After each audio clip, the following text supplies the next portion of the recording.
যাচ্ছি আমাদের প্রথম অতিথির কাছে। ডক্টর আলিফের একটা ঘটনা শুনে আসবো আমরা, এবং শুরুই করতে যাই ডক্টর আলিফকে দিয়ে। চলুন ডক্টর আলিফের প্রথম ঘটনায় যাই। আসসালামু আলাইকুম লিসনার্স। আসসালামু আলাইকুম রাসেল ভাই। ওয়ালাইকুম ভাইয়া, যে ঘটনাটি অনেকদিন পরে আসলাম, যে ঘটনাটা আজকে শেয়ার করব, তিনি আমার খুব ক্লোজ ছোট ভাইয়ের একটি বড় ভাই আর কি। জি। তো ঘটনাটা 81-82 দিকে, ঘটনাটা প্রায় অনেকদিন আগের কথা। অনেকদিন আগের। তো মফস্বলে থাকতেন তিনি তখন, এখন ঢাকায় থাকেন কিন্তু তখন তিনি মফস্বলে থাকতেন। মানে আমি একজনের তার সামনে বসে ঘটনাটা নেই, সে একটু গ্রামের ভাষায় কথা বলে, যেহেতু সে এখানে ডেলিভার দিতে পারে না। কিন্তু আপনি বলছিলেন যে উনি খুব চমৎকার করে গুছিয়ে খুব সুন্দর করে গুছিয়ে বলে আর কি, খুব সুন্দর করে মানে বলার ডিজাইন, ঘড়ির থেকে শুরু করে পায়ের নখ পর্যন্ত খুব সুন্দর করে সে খুব সুন্দর করে বলে। তো যেটা হচ্ছিল যে উনি যখন এরকম 81-82 দিকে গ্রাম মানে মফস্বলে ছিলেন আর কি, স্কুলে পড়তেন। তো যে আমি রাসেল ভাই শুরুর দিকে আপনাকে বলেছিলাম যে যারা একটু আল্লাহর পথে মেহনত করেছেন আর কি, তিনিও সেই দলের মানুষ আর কি, যে দাঁড়িয়ে ওঠার পর থেকে সে কখনো শেভ করেন না আর কি, এখনো পর্যন্ত সে অবস্থা। মানে সে খুব মানে নামাজি একজন মানুষ আর কি, খুবই পায়াস একজন লোক। তো গ্রামে তখন আসলে ভাই এখন তো অনেক মানে ইসলামিক জিনিসপত্র, অনেক ম্যাটেরিয়ালস চলে এসছে সবার হাতে হাতে, মোবাইল ফোন, ইউটিউব। তখন রাসেল ভাই ওই মফস্বল গুলাতে মাহফিল হতো, মাহফিল গুলাই ছিল ভরসা। তো মাহফিলে দাওয়াত পেতো, যখন লোকজন পোস্টার পেতো তখন তারা এইরকম মাহফিলে মুভ করতো আর কি। তো একটা মাহফিলে একজন পীর আসবেন এরকম কিছু একটা, তো তিনি দাওয়াত পান, পোস্টার দেখেন, তো তিনি দেখেন যে তার বাড়ি থেকে প্রায় 10 মাইল দূরে মানে যে মাহফিলটা হবে। তো তিনি বিকাল বেলায় রওনা দিয়ে চলে গেলেন। তখন পায়ে হেঁটেই মোটামুটি যাত্রা করতে হতো আর কি, এত রিক্সাও ওই জায়গায় ছিল না। ঢাকাতেই 82 সালে রিক্সা কয়টা ছিল কে জানে, আমি তো তখন জন্ম হই নাই আসলে, যদিও বলতে পারবো না। তো তখন মফস্বলে রিক্সা তো প্রশ্নই ওঠে না। তো তার বাড়ি থেকে প্রায় 10 মাইল দূরে দুটা বাড়ি ক্রস করে যেতে হইতো। এক একটা বাড়ি থেকে ডিস্টেন্স ছিল প্রায় 3.5 মাইল। তার মোটামুটি ওই বাড়িগুলোতে একটা বাড়িতে তার যাওয়া আসা প্রায় ছিল রেগুলার তার বাড়ি থেকে। তো যাই হোক, সেদিন মানে আপনার মাহফিলে চলে যায়। তো মাহফিল শুরু হয় সন্ধ্যার দিকে। আচ্ছা। তো সেটা এক্সটেন্ড করতে করতে রাত প্রায় 3টা বেজে যায়। আচ্ছা। তিনি বললেন যে আমি মাহফিলে প্যান্ডেলের নিচে বসে আছি, এমন সময় খুব ঝড়ো বাতাস, মানে বাতাসটাতে ঠান্ডা, মানে বাতাসের ঠান্ডাতেই বুঝে যাচ্ছিল যে খুব বড় একটা ঝড় আসবে এখন, যে ঝড়টা খুব ভয়ঙ্কর ঝড় হবে এরকম তার মনে হচ্ছিল, যে এখনই সেফ সাইডে চলে যাওয়া দরকার। তো চিন্তা করতে করতে ঝড় চলে এসে পুরা প্যান্ডেল সব উড়িয়ে দিল। একটা মাঠে হচ্ছিল, তো প্যান্ডেলটা উড়ে গেল। উড়ে গিয়ে সে ঠিক কিছু দূরে একটা বিল ছিল, তো বিলের পাশে আপনার এই মাহফিল হলেই দেখা যেত যে ওই মুড়ি মুরকি, তারপরে মুরালি, সব মানে খাওয়া দাওয়ার দোকানপাট বসতো আর কি টুকরিতে। তো সে কি করলো, ওই দোকান থেকে কিছু নিয়ে খেলো, কারণ ওই মাহফিলের যে সিন্নি সেটা দিতে নাকি আপনার ফজরের নামাজের আগে দিবে আর কি, এরকম কিছু একটা শোনা যায়। তো বলে যে এতক্ষণ তো ওয়েট করা যাবে না, প্লাস প্যান্ডেল উঠে গেছে, আমাকে এখন বাড়ির দিকে যেতে হবে। তো সে ডিসিশন নিয়ে ফেলায় তখন যে না, আমি হালকা কিছু খেয়ে রওনা দিয়ে দিব বাড়িতে। 10 মাইল রাস্তা রাসেল ভাই, হেঁটে যাওয়া তো মুখের কথা না, অনেকক্ষণ হেঁটে যেতে হবে। তো সে কিছু জিনিস খেয়ে দিয়ে ওই জায়গা থেকে রওনা দিয়ে দেয়, কারণ ওইখানে তার পরিচিত কেউ ছিল না। যতটুকু বয়ান সে শোনার কথা সে শুনেছে, ওখান থেকে শোনার পরে সে ঘড়িতে দেখলো 3:01 বাজে। তখন সিকো ঘড়ি আসছে বাংলাদেশে, মানে বাংলাদেশে না, আমি কখন আসে জানি না, তিনি বলছে নতুন নতুন সিকো ঘড়ি তার হাতে এসছে আর কি। তো দেখে সে চাপ দিয়ে লাইট জ্বলে এরকম আর কি। তো দেখে সে বললো যে না, 3:01 বাজে, আমি এখন রওনা দিব। তো বাড়ির দিকে রওনা দিচ্ছে সে। তো বাড়িটা যেতে গেলে তার ক্ষেতের মাঝখান দিয়ে যে আলগুলো আছে দিক দিয়ে হেঁটে যেতে হবে, কারণ যে রাস্তাটা আছে একটাই রাস্তা, মানে এছাড়া অন্য কোনো রাস্তা নাই। আচ্ছা। মাহফিলটা যে জায়গায় হচ্ছে, তো ক্ষেতের মাঝখান দিয়ে প্রায় আধা ঘন্টার বেশি সময় হাঁটার পরে তিনি একটা বাড়ি দেখতে পেলেন। তো বাতাসের তীব্রতা রাসেল ভাই খুব বেশি বেড়ে যায় ওই মুহূর্তে, প্রচন্ড বাতাস বইতে থাকে। তিনি কি করলেন, একটা বাড়ি দেখতে পেলেন। ওই বাড়িটার কাছে যাওয়ার পরে একটা ঢিবির মতো জায়গা পেলেন, এবং পাশে খড়ের যে স্তূপ, সুন্দর স্তূপ গুলো গ্রামের বাড়িতে দেখা যায়, সে খড়ের স্তূপ পাশে দেখতে পেলেন। এমন সময় বৃষ্টি নামা শুরু হলো, গুড়ি গুড়ি থেকে প্রচন্ড জোরে বৃষ্টি, মানে মিডিয়াম, এত প্রচন্ড জোরে মানে কি, মানে এক দাঁড়াতেই সে মিনিটের মধ্যে ভিজে যেছে এরকম অবস্থা কি। তো সে একটা গাছের নিচে দাঁড়ালো। গাছের নিচে কিছুক্ষণ দাঁড়াতেই রাসেল ভাই বিদ্যুৎ চমকাচ্ছে। এমন সময় তার চোখটা পেছনের দিকে, মানে সে পেছনে ফেরার পরপরই দেখলো যে বিদ্যুৎ চমকাচ্ছে, আর তিনি একটা লোককে খুব পরিষ্কার ভাবে দেখতে পাচ্ছে ঠিক পেছনে, তার থেকে 20 ফিট দূরে হবে, হাইয়েস্ট 20 ফিট দূরে হবে। তো তিনি জিজ্ঞেস করলো যে এই বাড়িটা কোনটা, মানে এর আগেও তো তিনি এই জায়গা দিয়ে প্রয়াস করেছে যে এই বাড়িটা তিনি আগে দেখেন নাই। তো জিজ্ঞেস করলেন যে এই বাড়িটা আসলে কোন বাড়ি, একবার দুইবার জিজ্ঞেস করলো, কিন্তু ওই লোকটা কোনো অ্যান্সারও নাই, ওই জায়গা থেকে সে নড়ছেও না, এমন ভাবে দাঁড়িয়ে আছে মনে হচ্ছে যে ওখানে যদি ওকে কেউ ধাক্কা দিয়েও ফেলে দেয় উনি ওই জায়গায় পড়ে থাকবে, মানে কোনো কথা বলবে এরকম। কিছুক্ষণ জিজ্ঞেস করলো, প্রায় 4-5 বার জিজ্ঞেস করার পরও কোনো অ্যান্সার না পাওয়ার পরে উনি ঢিবিতে দেখলেন যে মেঘ মানে বিদ্যুৎ চমকাচ্ছে, খুব খুব বিদ্যুৎ চমকাচ্ছে। ওই জায়গাটা তার কাছে মনে হয় যে না, এই জায়গায় থাকলেও রিস্কি, কারণ ক্ষেতের মাঝখানে প্রচুর মানুষের বিদ্যুৎ চমকে মরে যাওয়ার ঘটনা তিনি শুনেছেন। তো বললেন যে না, আমি এখন এই জায়গাতে নিজে নিজে চিন্তা করলেন এই জায়গায় না বাড়ির ভিতরে ঢুকে একটা আশ্রয় তো পাবো, কারণ এখন রাত্রে 3:35-এর উপরে বাজে, 3:30-র উপরে বাজে, এত রাতে আমি কি করব। উনি চিন্তা করলেন যে ঘরের ভিতরে ওই বাড়ির ভিতরে ঢুকে যাবে। তো গাছপালা ক্রস করে, একটা আমড়া গাছ ছিল নাকি, একটা আম গাছ ক্রস করে বাড়ির ভিতরে ঢুকে যায়। একটু উঁচু, বাড়িটা একটু উঁচু আর কি। উপরে ওঠার পরে ওই বাড়ির দিকে ঢুকতে হাতের বাম পাশে, ঘরটা পশ্চিম দিকে ছিল, তো ঢুকতেই সেই বাড়ির নিচে আবার ঘরের বাইরে যে বারান্দার মতো থাকে না, টিনের চালা দিয়ে বারান্দার মতো বসার লোক বসার জায়গাটা আর কি, সেই জায়গায় সে একটু আশ্রয় দেয়, গুটিসুটি হয়ে বসে, কারণ সে ভিজে একদম ভিজে শেষ হয়ে গেছিল আর কি, পায়ে কাঁটা টাদা লেগে আছে। তো কিছুক্ষণ থাকার পর তিনি খুব ভয়ে হয়েছিল। রাসেল ভাই আপনাকে বলি, আসলে এই লোকটা খুব সাহসী ছিল, মানে ওই এলাকার মধ্যে তিনি অনেক সাহসী ছিল, যে কোনো কাজ যে কোনো কিছু কেউ জিজ্ঞেস করার আগে বা কেউ হুকুম দেওয়ার সাথে সাথে সে করে দিত কাজটা। তো সেই মানুষ এখানে যে ভয় পাচ্ছে যে আসলে কি না কি জিজ্ঞেস করবে, কি না কি মানুষ মনে করে এই জায়গায় চুপচাপ বসে থাকি, যদি জিজ্ঞেস করে তাহলে বলবো যে আমি অমুক বাড়ির লোক, মাহফিলে আসছিলাম, বৃষ্টির কারণে এখানে আশ্রয় নিয়েছি, কেমন চোরের মতো লাগছে তার নিজেকে।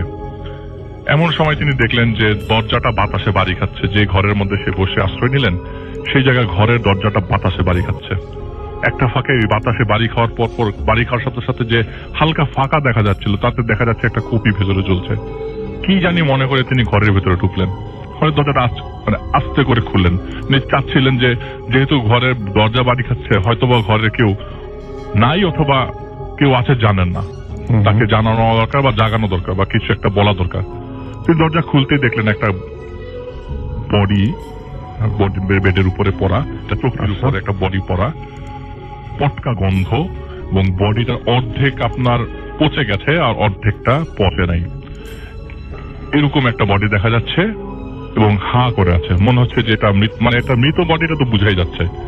এইটা দেখার পর রাসেল ভাই উনি ওই জায়গায় আর এক মিনিটও দাঁড়া থাকতে পারেন নাই। এত বাতাসের মধ্যে কপিটা নিভে নেই আর এই ডেড বডিটা পড়ে আছে, সে এক দৌড়ে বাড়ির যায়, বাড়ির আশেপাশে যে ঘরগুলো ছিল সবগুলোতে ঘরে নক করে। একটা ঘরে তালা পায়, বাকি সবগুলো ঘরের দরজা খোলা থাকে, কিন্তু একটা বান্দাও ঘরের ভেতরে পায় না। যে তলে পুরা বাড়িটা খালি আর এখানে একটা ডেড বডি পড়ে আছে। তিনি ঘর থেকে ওই বাড়ির থেকেই বেরিয়ে আসেন, যে ঢিবিতে আশ্রয় নিয়েছিল সেই ঢিবির দিকে আবার ব্যাক করেন। আচ্ছা, ব্যাক করার পরে তিনি দেখলেন দূরে যে মানুষটা একটু আগে বিদ্যুৎ চমকা ছিল দেখতে পাচ্ছিলেন, সেই মানুষটা ওখানে দাঁড়িয়ে আছে।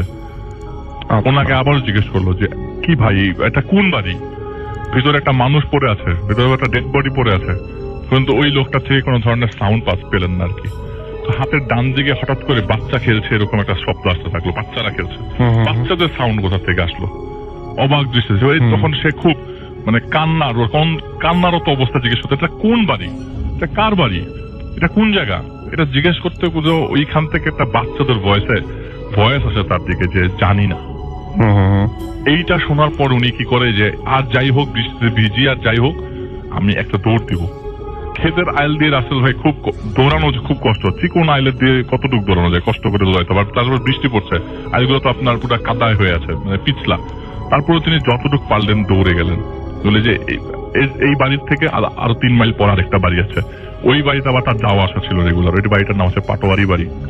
তো সে ওই দিকেই মুখ করে, ওই পাটোয়ারি বাড়ির দিকেই মুখ করে সে দৌড় দিল আর কি। প্রায় মনে হচ্ছিল যে 1 মাইল দূর আমি হেঁটে ফেলেছি, মানে দৌড়ালাম, এখন হাঁটা শুরু করলাম, পিছনে বাড়িটা রেখে আসছি। আমি দেখলাম সামনে এই বাড়িটা পাটোয়ারি বাড়ি, আমি চিনে গেছি। মানে সে বলছে যে আমি অনেক দূর সামনে চলে আসছি, এখন আর আমার কোনো রিস্ক নাই। আমি দৌড়াই গিয়া ওই পাটোয়ারি বাড়িতে এক পরিচিত লোক ছিল আর কি, সেই পরিচিত লোকের সাথে দেখা করবে, ঘরে ঢুকবে। তো সে বাড়ির ভিতরে ঢোকার পরে সেই স্ট্রাকচার রাসেল ভাই, একটু আগে যে বাড়িতে সে ঢুকেছিল একই স্ট্রাকচার, সেম স্ট্রাকচার। সে ঘুরে ওই জায়গায় আবার আসছে, আসার পরে সে সেই ঘরটাতেই ঢুকলো, মানে সেই ঘরের সামনেই আসলো যে ঘরের সামনে একটু আগে সে আশ্রয় নিয়েছিল। চলে আরে হায় হায়, আমি তো এত দূর দৌড়ে আসলাম, আমি কি আবারও একই জায়গায় আসলাম, এটা কিভাবে সম্ভব? আমি তো ওই বাড়ি রেখে সামনের দিকে দৌড় দিয়েছি, আমি আবার এখানে কিভাবে আসলাম? তার কাছে খুব অবাক লাগতে থাকলো, এবং সবচেয়ে বেশি অবাক লাগার সাথে সাথে সে এত দুলা পড়ছে, এত সুরা পড়ছে, কিন্তু কোনো কিছুতেই তার এই ভয়টা যাচ্ছে না, কোনো কিছুতেই কোনো কিছু চেঞ্জ হচ্ছে না। এমন হতে পারতো দুলা পড়ছে, সে অজ্ঞান হয়ে গেল, এমন হতে পারতো কোনো বিপদ আসছিল সরে যাচ্ছে বা কিছু, তার কাছে কোনো বিপদও আসছে না, কিন্তু এমন অবস্থা যে তিনি এটা থেকে মানে মুভও করতে পারছে না, সরতেও পারছে না। সেই ঘরের মধ্যে আবার ঢুকলো, সে চেক করার জন্য ঢুকলো যে এটা কি সেই একই ঘর কিনা। সে ঘরে ঢুকলো, দেখলো যে এবার সেই ডেড বডিটাই মানে চৌকির উপর পড়ে আছে, কিন্তু পুরো ডেড বডিটা কাপড়ে মুড়ানো, আর যে বডিটার মাথাটা খালি বের হয়ে আছে, কাফনের মানে লাশের মতো দেখা যাচ্ছে, খালি মাথাটা বের হয়ে আছে। আর ওই কপির আলোতে দেখা গেল যে লোকটার চোখ বন্ধ, কিন্তু উনি বিড় করে একটা কথা বলছে। কথাটা এরকম যে, ভাই আমাকে একটু কবরটা দিয়ে যান, আমার এখানে খুব খারাপ লাগছে, আপনি কবর দিয়ে যায় না। এই কথাটা শোনার পর উনি ওই জায়গা থেকে একদম হুড়মুড় করে বের হয়ে যায়। এই হুড়মুড় করে বেরোতে তার বের হওয়ার পর 2-3 বার কাদায় পিছলে পড়েন। সে আবার সেই ঢিবির কাছে যান, সেই ঢিবির কাছে যে একই জায়গায় একই বাড়িতে আবার ফেরত এসছে, এবং সেই যে বিদ্যুৎ চমকাচ্ছে, রাসেল ভাই আমি আপনাকে বলি, সেই লোকটা আবার ওই জায়গায় দাঁড়িয়ে, সে ওই অবস্থায় দাঁড়িয়ে আছে যেই জায়গায় যে অবস্থায় ছিল। এই অন্ধকারের ভিতরে, এই বৃষ্টিচ্ছন্ন দিনে, মানে রাতের বেলা তার এই জিনিসগুলো সে ফেস করছে। এমন সময় লোকটাকে জিজ্ঞেস করলো, আমি কোন বাড়িতে আসছি, আমি কিভাবে মুক্তি পাবো, কিছু একটা বলেন, আপনি তো কিছু বলতেছেন না। তখন ওই লোকটা বললো যে, আপনি কবর দেওয়া ছাড়া যেতে পারবেন না এই বাড়ি থেকে, কবরটা দিয়ে তারপরে চলে যান। তারপরে সে ঘরে গেল। ওই ডেড বডিটা, তখন আমি একটু জিনিস স্কিপ করে গেছি, ডেড বডিটা তখন বলেছিল যে, কবরটা দিবেন আপনি আমার ঘরের পেছনে, একটা লাঙ্গল রাখা আছে, সেই লাঙ্গলের সাথে একটা কোদাল বাঁধা আছে, কোনো মতে আমাকে মাটিটা দিয়ে যান। এটা সে বারবার বিড় করে বলছিল, কোনো মতে আমাকে মাটি দিয়ে যান। তো উনি বললো যে, এই বৃষ্টির মধ্যে আমি কবর কিভাবে খুঁড়বো? তো যখন তিনি ঘরের পেছনে কবর খুঁড়তে গেল, বলে যে, আমি কোনো মতে সাহস নিয়ে কবর খুঁড়ছি, এবং কবরটা অটোমেটিক খুব সুন্দর করে মাটি উঠে আসতেছে, এবং যে মাটিগুলা পড়তেছে সেখানে পানি পর্যন্ত জমতেছে না, এত সুন্দর করে হচ্ছে। গাছের নিচে কবর। আমি মোটামুটি কোনো মতে কবরটা খুঁড়ে ওনাকে হাতে নিই, ডেড বডিটা হাতে নিই। এত হালকা ডেড বডি আমি কখনো, মানে আমি কিভাবে ধরতেছি আমি নিজেও জানি না। একটু আগে দেখলাম এই ডেড বডির উপরে কোনো কাপড় নাই, এখন দেখলাম একটা কাফনের কাপড় চলে আসছে। আমি গিয়ে কোনো মতে ডেড বডিটাকে কবরের ভিতরে কবরস্থ করি, কোনো মতে মাটি চাপাতে আমি বের হয়ে এসে ক্ষেতের মাঝখানে পড়ে যাই। এরপর আমার আর কিছু মনে নাই, এতটুকু আমার মনে আছে। সকালবেলা যখন ঘুম ভাঙে, কয়টা বাজে সেটা আমি খেয়াল করি নাই। ওই তো ওই ক্ষেতের মাঝখানে গত রাতের বৃষ্টির কারণে ক্ষেতের মধ্যে প্রচুর পানি জমেছিল রাসেল ভাই। তো পানিগুলো আপনার যাদের ক্ষেত তারা মনে হয় পানিটা বের করছে আর কি, আইলের পাশ দিয়ে মাঝখান দিয়ে ক্যানেল করা, তো পানিগুলা বের করছে। পানি বের করার জন্য আস্তে করে মাটি কেটে দিচ্ছে যাতে পানিটা বের হয়ে যায়। তো একটা লোক বলছে, কি ব্যাপার ভাই, রাত্রেবেলা কি মট্টত খাইছিলেন কিনা যে আপনি এরকম ভাবে পড়েছিলেন? তো সে কোনো মতে উঠে মাথা ঘুরাতে থাকে, তার শরীর প্রচন্ড জ্বর এসে যায়। সে জিজ্ঞেস করতে থাকে, এখানে যে বাড়িটা ছিল বাড়িটা কই? উনি ওই বাড়িতে কাছেই একটা ক্ষেতের মাঝখানে অজ্ঞান হয়ে পড়ে। বলে যে, কোন বাড়ি? এখানে তো কোনো বাড়িই নেই। মানে বলে যে, তাহলে পাটোয়ারি বাড়িটা কত দূরে? বলে পাটোয়ারি বাড়ি থেকে 2.5 মাইল দূরে। তিনি যেখানে আছে সেখান থেকে 2.5 মাইল দূরে যে বাড়িটার কথা তিনি বলছিলেন, যে বাড়িটার উদ্দেশ্যে তিনি রাতে রওনা দিয়েছিলেন। সে যে আবার ব্যাক করবে, যে আমি কবরটা দিল, ওখানে খালি ক্ষেত আর ক্ষেত, অনেক ক্ষেত, ধানের ক্ষেত। উনি বললো যে, তাহলে আমি রাত্রেবেলা কোন বাড়িতে ঢুকলাম? এরপর থেকে তিনি কখনো রাসেল ভাই রাত্রেবেলা মাহফিলে মুভ করতেন না। কিন্তু উনি যেটা বললো যে, আমার কাছে যেটা মনে হচ্ছে যে, ওই যে ডেড বডিটা পড়েছিল, আমার কাছে মনে হচ্ছে যে লোকটাকে আমি বারবার বিদ্যুৎ চমকানো অবস্থায় দেখেছি, এটা সেই লোকটারই হয়তো বা ডেড বডি। হয়তো উনি চেয়েছেন যে আমার এখানে কবর হওয়া দরকার, কিন্তু কবর হয়েছে যে কবরটা কোথায়? আমি তো সারাটা বাড়ি, মানে ওই জায়গায় দেখলাম যেখানে নিশ্চিন্ন কোনো বাড়ি ঘর কিচ্ছু নেই। ওই পাটোয়ারি বাড়ি ঠিকই আমি বাড়িতে যাওয়ার পর পেয়েছি, আমাকে একটা লোক এগিয়ে দিয়েছে, পাটোয়ারি বাড়ি আমি ঠিকই পেয়েছি রাসেল ভাই। কিন্তু যে বাড়িতে তারা তো রাতের বেলা ওই দিন রাতে এত বড় ইনসিডেন্ট ঘটলো, সেই বাড়িটার সেখানে নেই। এটাই ছিল রাসেল ভাই ঘটনা। চমৎকার, থ্যাংক ইউ ভেরি মাচ। তো আমরা চলে যাচ্ছি আমাদের পরের অতিথির কাছে। আপনার নামটা প্লিজ একটু বলবেন, এবং তারপরে আপনার ঘটনা শুনবো আমরা। আসসালামু আলাইকুম লিসেনার্স, আমি সাদ্দাম খন্দকার, আমি এসেছি উত্তরা থেকে। জি, আমি লিসেনারদের কাছে একটু সরি বলে নিচ্ছি, বিকজ আমি খুবই সিক, হয়তো বা অনেক কাশি হয়েছে, হয়তো বা অনেক। ঠিক আছে, আমরা ঘটনায় চলে যাই।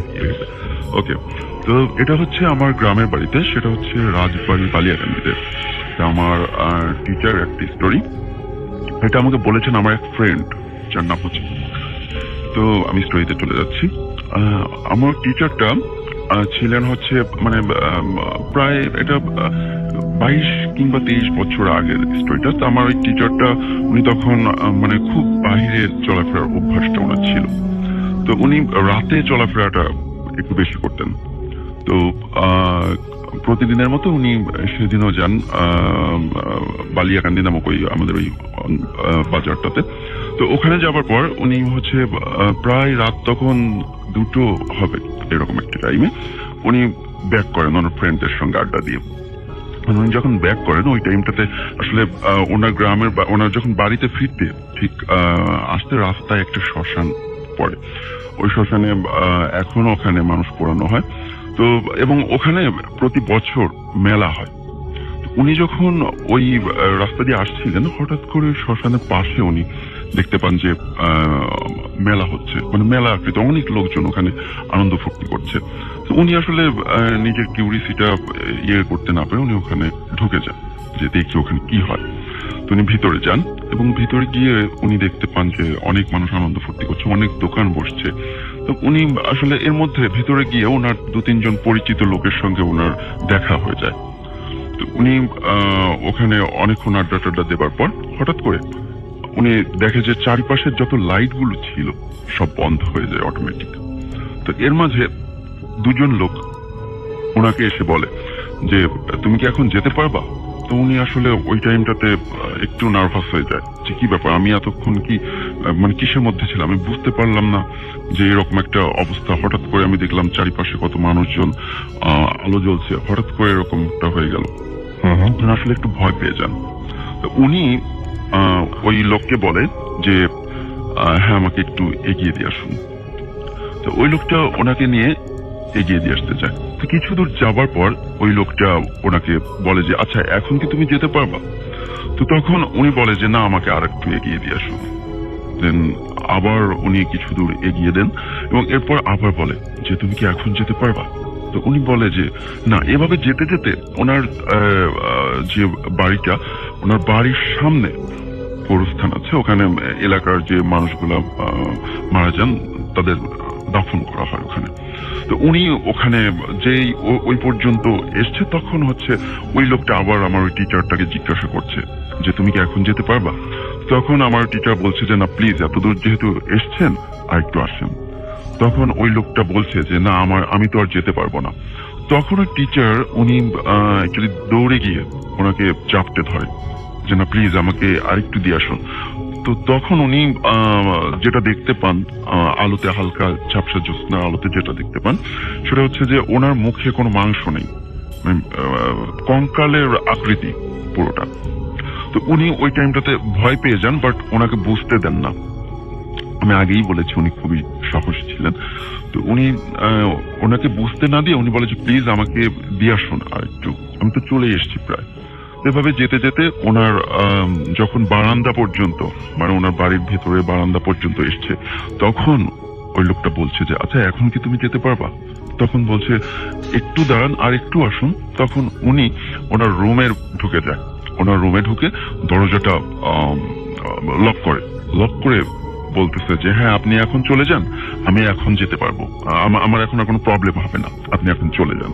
তো এইটা শুনবার পর ওই লোকটা বাহিরে থেকে বলছে যে তুই খুব বুদ্ধিমান, যার কারণে তুই বেঁচে গেলি আজকে। তা না হলে তুই যদি এই বারান্দা থেকে বলতি যে না আমি যেতে পারবো, আপনি চলে যান, আমি এখানেই তোকে পৌঁছে দিতাম। তো এই ছিল আমার story, first story. Thank you very much, আপনাকে অনেক অনেক ধন্যবাদ। চলে যাই আমরা ঘটনায়। আমাদের সঙ্গে আছেন আহমেদ বাবু ভাই, এন্ড তার কাছে ঘটনায় যাব। এই ঘটনাটা হচ্ছে একজনের, তার নামটা আমি বলতে পারবো না, neither the location, neither the time, কারণ এটা তার পার্সোনাল একটাই। আমি তার কাছে বলে নিয়েছি যে আমি নো প্রবলেম, শেয়ার করলে সবকিছু গোপন রেখে করবো। ওকে, নো প্রবলেম। যাই হোক, কোন একটা সময় সে আমাকে রিকোয়েস্ট করে যে তাদের বাসায় একটা ফ্ল্যাট আছে এবং সেই ফ্ল্যাটটাতে কেউ ভাড়াটিয়া থাকতে পারে না। আচ্ছা। এবং তারা যে কয়বারই ভাড়া দিয়েছে এবং তারা নিজেরা কিছু বলেনি ভাড়াটিয়াদেরকে যে এখানে কিরকম কিছু ঘটে বা সামথিং লাইক দ্যাট। ভাড়াটিয়ারা নিজের অন্য আশেপাশের যে উপনিশের ফ্ল্যাটের থেকেও কোনো ইনফরমেশন পায়নি, বাট তারা উঠেছে, ও দেখা গেছে 2 মাস থেকে তাড়াতাড়ি চলে গেছে। And it's not because of the environment খারাপ না, বাসা এনভায়রনমেন্ট মানে আশেপাশের যে এলাকার এনভায়রনমেন্ট ভালো, একটু আপনার একটু কোয়াইট এরিয়া, হ্যাঁ, মানে মানুষজন কম আশেপাশে, মানে আপনি বুঝতে পারছেন ঢাকা শহরের কিছু অঞ্চল এখনো কোয়াইট আছে, এরকম আছে। তো এলাকাটা কোয়াইট এবং সবকিছু মোটামুটি বেরোলে কনভিনিয়েন্ট শহর, বাট এরকম। আমি ওর কাছে শুনে বলেছি যে হ্যাঁ এরকম তো আমি শুনেছি অনেক জায়গায় এরকম থাকতেই পারে, মানে খালি বাসা, বহুদিন ব্যাপার। তো অনেকবার রিকোয়েস্ট করার পর একদিন আমার সময় হলো আর কি, এরকম রাত 8-9টার সময় আমি একটু সময় পেলাম যাওয়ার জন্য। তো সময়টা এরকম বৃষ্টিরই ছিল আর কি। সো এনিওয়েজ, তা আমি যখন ওর ওখানে যাই, ওর সাথে কন্ট্যাক্ট করি যে আমি তোমার বাসায় আসবো, আমার সময় বেশি নেই, আধা ঘন্টা 1 ঘন্টা আমি থাকতে পারবো আর কি। তো সে রাজি হলো, তা আমি ওখানে গেলাম বাইক নিয়ে। তো যাওয়ার পথে কিন্তু রাসেল ভাই লাইক নর্মাল রাস্তা বা সামথিং এরকম কিছু হয়নি, বাট একটা আশ্চর্য ব্যাপার, ঝড়ো হাওয়াটা শুরু হলো তার বাসা ঠিক পৌঁছানোর আগেই। হঠাৎ করে মনে হলো যে একটা দমকা বাতাস, ব্যারিয়ার বলা যায়, হ্যাঁ, কাইন্ড অফ লাইক মানে দমকা একটা হাওয়া, মানে লাইক আমি ভাবলাম যে একটা ঝড়ো হাওয়া হতেই পারে, বৃষ্টির সিজন, ঝড়ের সিজন, বৈশাখের সিজন। তো আমি কিছু না মনে করে গেলাম, ওকে কল করলাম, ওর কল কানেক্ট হচ্ছে না বারবার। তো বারবার বলছে যে নাম্বার বিজি, টুট করে শব্দ করে এঙ্গেজ ফোন দিয়ে কেটে যায়। তো কয়েকবারের পর ও কানেক্ট হলো, বলা যায় ভাইয়া আমি তো ওয়েট করতেছি আপনার জন্য। আমি বললাম তোমার বাসার নিচে আসো তুমি। তো আসলো, এসে আমাকে নিয়ে গেল। তো ফ্ল্যাটটাও এলিকুয়েন্টলি বললাম না আসলে যে কোন ফ্ল্যাটে আর কি, যাই হোক আমাকে ফ্ল্যাটে নিয়ে গেল। তো আমার কাছে না আসল ভাই, আই ডোন্ট নো ইফ আমি আগের থেকে শোনার কারণে কিনা বাসাটা সম্বন্ধে আমার বেশ খারাপ লাগছিল প্রথম। ইউ আর ফিলিং গুড, সেটা কি আপনার মানে কনসিয়াসলি আপনি মানে কনসিয়াসলি কাইন্ড অফ না, আমি মানে উঠছি কেমন খারাপ লাগছে আমাকে, সিঁড়ি বেয়ে উঠছি, মানে I am not feeling good. বাড়িতে কোনো লিফট নাই, সিঁড়িওয়ালা বাসা, কেমন খারাপ ফিল করা। তা আমি আসলাম একটা ফ্ল্যাট, খুব যখন ফ্ল্যাটটার সামনে দাঁড়ালাম খুব খারাপ ফিল করা শুরু করলাম, মানে কোনো ভালো ফিল না, মানে কেমন যেন একটা অস্বস্তিকর ফিলিং, লাইক না আসলে ভালো, তো কেন আসছি, ভাল লাগতেছে না, বা টাইম ওয়েস্ট। কিন্তু মানে তখন কি আপনি জাস্ট এই ফিলিং গুলো হচ্ছিল, মানে আপনি কি আপনার মধ্যে ছিলেন নাকি? আমি লাইক আমার মধ্যেই ছিলাম, আমি কনসিয়াসলি নর্মালি ছিলাম, এবং আমি ফিল করতেছি যে ভাল লাগতেছে না, something like that, I shouldn't B. তো ও বললো যে, এবং আমি ঘামছি, খুব গরম ঘামছি। তো ও বললো যে ভাই আপনি কি ফ্ল্যাটে ঢুকবেন? তো ও দেখলাম যে ও ঢোকার প্রতি, যদিও নিজেদের ফ্ল্যাট, তার নিজের ঢোকার খুব একটা আগ্রহ তার নাই ভিতরে। তারপরও সে ফ্ল্যাটটা খুললো, তালাটা খোলার পর একটা মানে যেমন আপনি একটা বদ্ধ ঘরের মধ্যে ঢুকলে যেরকম একটা ব্যাপার স্যাপার সেরকম তো থাকি, একটা গন্ধ আসতেছে। তো যখন ফ্ল্যাটে ঢুকলাম আসল ভাই, বাইরে কিন্তু গরম। আপনি দেখবেন যে এই বৈশাখ মাসে কিন্তু বেশ গরম থাকে, যেমন আমাদের কয়েকদিন আগে দাবদাহ হচ্ছিল, এরকম না হলেও বেশ গরম। কিন্তু রুমটার ভেতরেই কিন্তু বেশ একটা ঠান্ডা একটা পরিবেশ, আচ্ছা বেশ কোল্ড, মানে আপনার মনে হচ্ছে যে আপনি টেম্পারেচার ফিল করতে পারতেছেন, যে নর্মাল থেকে একটা লাইক এয়ার কন্ডিশন রুমে ঢুকলে যেরকম, সেরকম একটা ডিফারেন্স। তা আমি একটু মানে অবাক হলাম ভিতরে ঢুকে, যে হঠাৎ করে এখান থেকে এয়ার কন্ডিশন নাই, কিছু নাই, এবং জানলাগুলো যে খুব একটা খোলা তা না, একটা জানলা একটু খোলা ছিল পাশ থেকেই। তা আমি ভিতরে ঢুকলাম, ঢোকার পর বললাম লাইট নেই, বলতেছে না ভাইয়া সরি লাইট নেই, আপনি বসেন আমি চার্জ লাইট নিয়ে আসি, আর আপনি তো আসছেন এক্সপিরিয়েন্স করতে। তো আমার তখন একটা জিনিস সন্দেহ নর্মাল, কিন্তু না এবং আমার কিন্তু তখন একটা সন্দেহ হচ্ছে রাসেল ভাই, যে এটা হতে পারে একটা প্রি প্ল্যান কিছু, আমাকে ভয় দেখানো বা এরকম অনেক কিন্তু দু একজন মানুষ আমাকে ভয় দেখানোর চেষ্টা করছে। তা আমি ওইটা মনে করে নিয়ে মনে মনে হাসলাম, বললাম যাও তুমি লাইট নিয়ে আসো, আমি আছি এখানে, চার্জার নিয়ে আসো। তা আমি ঢুকলাম। তো ঢোকার পর আমি যেটা করছি রাসেল ভাই, ভেতরে ঢুকে দরজাটা ভেতরে বন্ধ করে দিছি। সো দেয়ার টু রিজনস, যে একটা যে দরজাটা খোলা রাখি, অনেক সময় কেউ ভয় দেখানোর চেষ্টা করলে চালাকি করে কেউ ভিতরে ঢুকতে পারে, আর একটা জিনিস কেউ যাতে বেরোয় যেতে না পারে। হ্যাঁ, এই দুটা জিনিস আমি মানে মনিটর করার জন্য আমি দরজাটা লাগাই দিচ্ছি। আমি মোবাইলের যে ফ্ল্যাশ লাইট ওটা জ্বালাইছি, জ্বালা আমি হেঁটে হেঁটে আস্তে আস্তে করে পাশের রুমটা গেছি, দেখতেছি কি কি আছে। এবং আমি খুব কনসিয়াসলি চেষ্টা করতেছি যে লুকা আছে কিনা বাসার মধ্যে, ভয় দেখানোর জন্য এরকম। আমি কিন্তু আলটিমেটলি ওদের যে 2টা বেডরুম, 2টা বাথরুম, বারান্দা সব জায়গায় গেছি রাসেল ভাই, এবং আমার লাইট মেরে কিছু কাউকে পাইনি, মানে ইটস লাইক এমটি হাউস, কিন্তু ব্যাপারটা হচ্ছে রাসেল ভাই, যখন এটা এখন আমার গুজবাম্প হয়, আমি যখন বাথরুমের দরজা খুলতেছি তখন আমার কেন জানি মনে হচ্ছিল ভেতরে কেউ আছে। এখন এটা এমন হতে পারে যে আমার নিজের ভেতরের ফিলিংস, একটা এমটি বাড়ি, এটা সম্বন্ধে কথা শুনছি, আর I don't know, but I felt like there is something. উনি কি একাই থাকেন এরকম কিছু, না মানে আরো ফ্যামিলি মেম্বার? পুরো ফ্যামিলি আছে উপরে ফ্ল্যাটে। আচ্ছা, ওকে, তাদের নিজের বাড়ি আর কি। মানে আপনি ফিল করছিলেন যে মানে কেউ নাই, এমটি হাউস এরকম কিছু, কিন্তু বাড়িটা কিন্তু একটা মানে এমনি বাসা, সেখানে মানুষ আমি থাকতে বুঝতে পারে পেরেছি। ফ্ল্যাটে। তো ওই ফ্ল্যাটটাতে অ্যাবান্ডেন্ট কোনো কিছু না, ওই ফ্ল্যাটটাতে কোনো কারণে মানে ভৌতিক কিছু কার্যকলাপ হয়, এবং এটা আমি বলবো আপনাকে পরে যে কি হয়। সো আমি যখন দেখলাম যে আমার মনে হচ্ছে যে বাথরুমের মধ্যে কেউ আছে, এরকম মনে হচ্ছিল, খুললাম দেখি কেউ নাই, জাস্ট লাইক নর্মাল থিং। তো আমি আবার পুরো বাসাটাকে চেক ইন করে আমি আপনার ওই ড্রয়িং রুমে এসে দাঁড়ালাম ওখানে। ও কিন্তু তখনও আসছে না। এর মধ্যে আমার কাছে মনে হলো পাশের রুমে খস খস খস খস শব্দ হচ্ছে, মানে like somebody is in their. আমি খুব দ্রুত পাশের রুমে গেলাম, দেখলাম যে কেউ নাই এখানে। মনে হলো তারপরে যে আপনার যে সিঁড়ি ঘরে যে মানে যেখান থেকে আসার কথা, ওখানে কেউ আসতেছে সিঁড়িতে। তা আমি ভাবলাম যে ও আসতেছে লাইট নিয়ে। তো অবভিয়াসলি আমি দরজার কাছে আসলাম, এসে আমি দাঁড়ায় আছি। তো মনে হচ্ছে সিঁড়ি থেকে উঠলো, উঠে ঠিক ওই যে ল্যান্ডিং এ আসলো, কিন্তু দরজা আর নক হচ্ছে না। তা আমি ওখানে পিপল ছিল, পিপল দিয়ে তাকালাম, আবছা অন্ধকার, কেন সামনেও লাইট নেই, কাউকে দেখা যাচ্ছে না। It's like nobody is in their. কিন্তু আমি স্পষ্ট শুনছি সিঁড়ি থেকে কেউ নামছে। তা আমি ভাবলাম যে মোস্ট প্রবাবলি হয়তো আমি ভুল শুনছি বা কিছু। একটু পর আবার শব্দ হলো, ও আসলো, ও এসে লাইটটা দিল, লাইট নিয়ে ঢুকলো, একটা চার্জার লাইট, এলইডি লাইট। এটা দিয়ে বললো যে আপনি কি আপনার সাথে থাকবো? বলছে না, তুমি চলে যাও, তুমি চলে যাও। আমি কিছুক্ষণ থাকি, আমি বেশিক্ষণ থাকতে পারবো না, আমি চলে যাবো। কিছু দেখছেন? আমি বলছি না, কিছু দেখিনি। আমি লাইটটা দিয়ে চলে গেল, এবং ও যখন লাইটটা দিয়ে চলে গেছে, উপরে উঠে গেছে আসল ভাই, তখনই আমি শব্দ পাচ্ছি পেছনের রুমে দাঁতে বাড়ি খায় না মানুষের, মানে জোরে জোরে এরকম সামথিং লাইক, এবং মানে জিনিসটা বেশ ভয়াবহ টাইপের।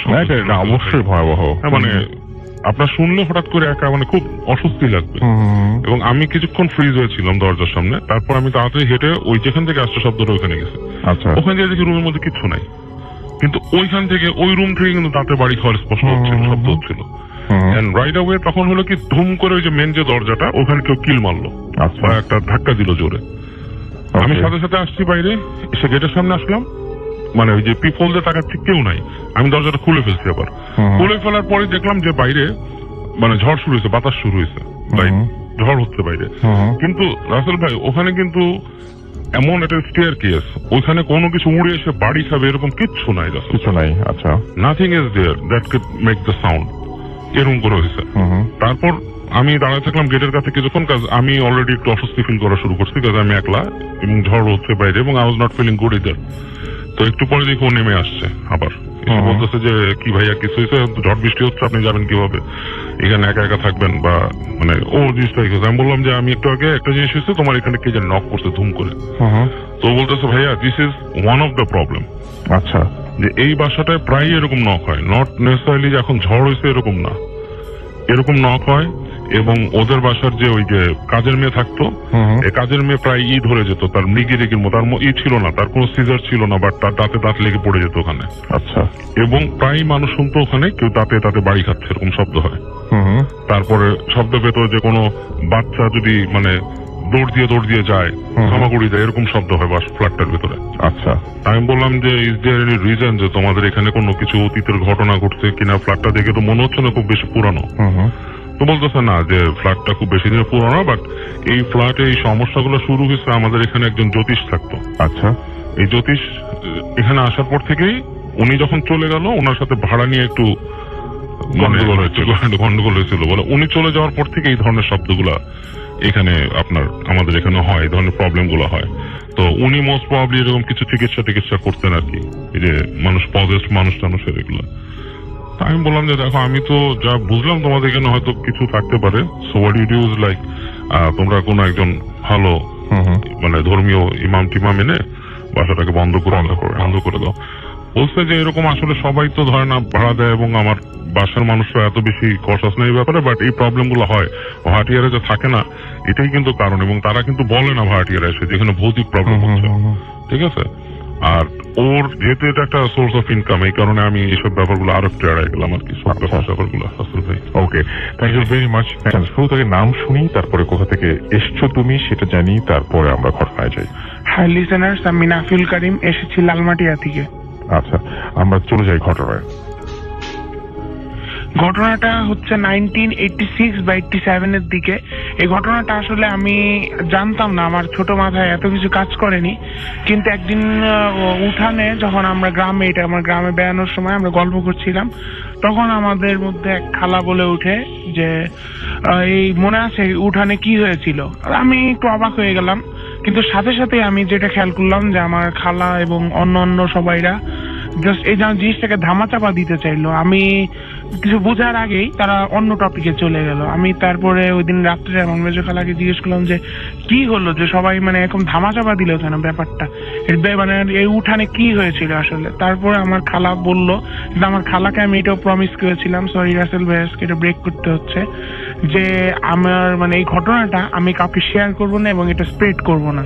কিন্তু আমি মানে ঘটনাটা আমার ভালো লেগেছে বলে আমি আপনাদের সাথে শেয়ার করছি।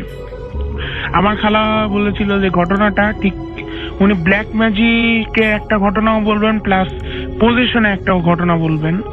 এটা হচ্ছে হলো 1986 বা 7 এর দিকে। আমার মেজো খালার মেয়ে সম্পর্কে আমার বড় আপু, সে আমার কাজিন। একদিন সে স্কুলে, তখন সে নতুন ভর্তি হয়, স্কুলে বেশ যাচ্ছিল, দিনও বেশ ঠিক ছিল। একদিন এক গরমের দিন একটি গরমের রাত্রে, রাত 8:30 9টার দিকে আনুমানিক, আমার খালা উঠানে যায় কিছু থালা বাসন ধোয়ার জন্য, এবং তখনই সে দেখে যে আমার খালার ওদের কাছের আত্মীয় বাড়ির চারপাশ দিয়ে ঘোরাফেরা করছে। তাদের সাথে আমার কারোর রিলেশনশিপটা ভালো ছিল না, কারণ যে ওখান দিয়ে ঘোরাঘুরি করছিল সে একটু খিটখিটে স্বভাবের ছিল, মানে এটা কেউ পছন্দ করতো না। তাকে প্রায় গ্রাম থেকে সবাই তার থেকে বিরতই থাকতো।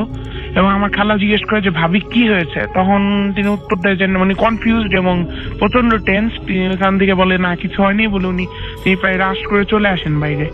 বেশ আমার খালা আর ওইটা নিয়ে কিছু ভাবে না। ওই দিন তারপরের দিন দুপুরবেলা, মধ্য দুপুরে পরে 12টার দিকে পরে, আমার খালা তো বোন রিক্সায় করে আসছিল, তখন তার প্রচন্ড মাথা ব্যথা, পেটে ব্যথা এবং সবকিছু সে ঝাপসা দেখছিল। যে সে বাসায় আসলো, তাকে ফ্রেশ হয়ে সে ঘুমালো, এবং ঘুমানোর পরে যে সন্ধ্যার পরে তার ঘুমটা ভাঙার পরেই সে সাথে সাথে ওখান থেকে মানে সাথে সাথে সে ঘর থেকে বেরিয়ে মানে একটা চিৎকার দিয়ে ঘর থেকে বেরিয়ে একটা চিৎকার দিয়ে সে ওখান থেকে জাস্ট ঘর থেকে চলে আসলো। এবং চলে আসার সাথে সাথেই সে জাস্ট গ্রামটা একদম আমাদের একটা সোজা মেছো পথ, সেটা থেকে বেরিয়ে জাস্ট একদম আমাদের খালা বাড়ি থেকে শুরু করে সে একদম গ্রামের শেষ মাথা পর্যন্ত যেতে থাকে। এটা ঠিক গ্রাম বলবো না, এটা একটা এলাকা, যেতে থাকে। এবং মানে লোকজন প্রচন্ড বিরক্ত হয়ে যায়। প্রায় 2 ঘন্টা টানা চিৎকার করতে করতে দৌড়াতে এখান থেকে ওখানে ছুটতে থাকে। কেউ কিছু বুঝতে পারছিল না যে কি হলো। আমার খালাও খোঁজার চেষ্টা করেছে, সবাই খুঁজছে, কিন্তু খালি চিৎকারের আওয়াজটাই পাচ্ছে। আমার আপুকে আর খুঁজে পাওয়া যাচ্ছে না। সকালবেলা তাকে একটি গাছের নিচে পাওয়া গেলে মুরব্বীরা যখন ফজরের নামাজ শেষ করে তাকে বাসায় দিয়ে আসে। এবং ওই দিন দুপুর বেলাও সব ঠিক ছিল। ওই দিন রাত্রে আবার আমার আপু চিৎকার করে বাসা থেকে বেরিয়েছে এবং সেই সেম জিনিসটা আবার রিপিট করে রাত ভরে যে সে যা করেছিল। এরকম 3-4 দিন চলার পরে গ্রামের মানুষ একেবারে অতিষ্ঠ।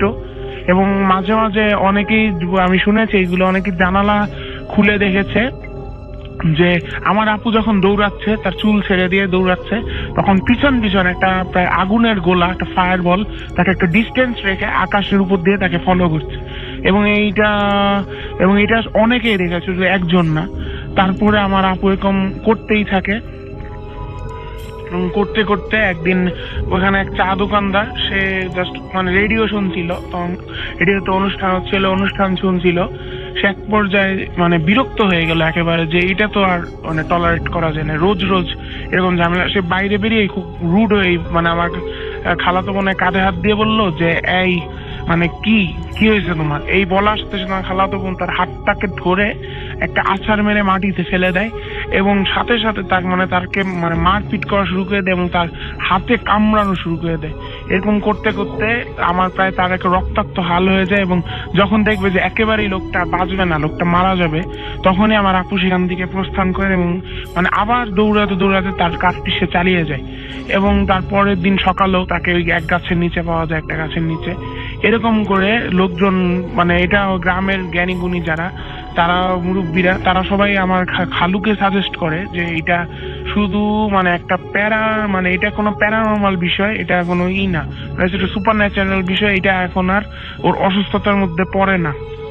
তারপরে আমার আপু এরকম করতে থাকে, কিন্তু একদিন প্রায় প্রথম বুদ্ধিটা দেয় গ্রামের এক মুরব্বী যে তোমরা কয়েকজন 4-5 জন ছেলে মিলে ওকে ধরে ওকে ওর বাড়ি এনে বেঁধে রাখবে, এবং যখন এই 4-5 জন যুবক ছেলে এই কাজটা করতে যায় তখনই আমার খালাতো বোন তাদের মানে অবাক হয়ে গেছে সবাই যে তাদের প্রায় মেরে সবাই কিন্তু একসাথে ঝাঁপিয়ে পড়েছিল, তাদের মেরে প্রায় আবারও সে রক্তাক্ত হাল করে। এবং এই একটা 5 থেকে 6 বছরের মেয়ের আতঙ্কে সারা গ্রাম সারা এলাকা প্রায় ভয় মানে আতঙ্ক থাকতো, এবং সব জায়গায় খালি একটা কথা যে ওর কাছ থেকে দূরে থাকতে হবে। তার সহপাঠীদের দেখলেও সে এরকম তাদের সাথে ও খারাপ ব্যবহার করতো, এবং আরো এমনকি সবচেয়ে বড় বিষয় হলো এমনকি এক সহপাঠীকে মেরে প্রায় তারও একবার একই অবস্থা করেছিল। এবং এটার পরে কয়েকদিন পরে গ্রামের লোকরা মিলে একটা মিটিং বসালো যে এটার তো কিছু একটা করতে হবে, আর কতদিন ভয়ে থাকবো।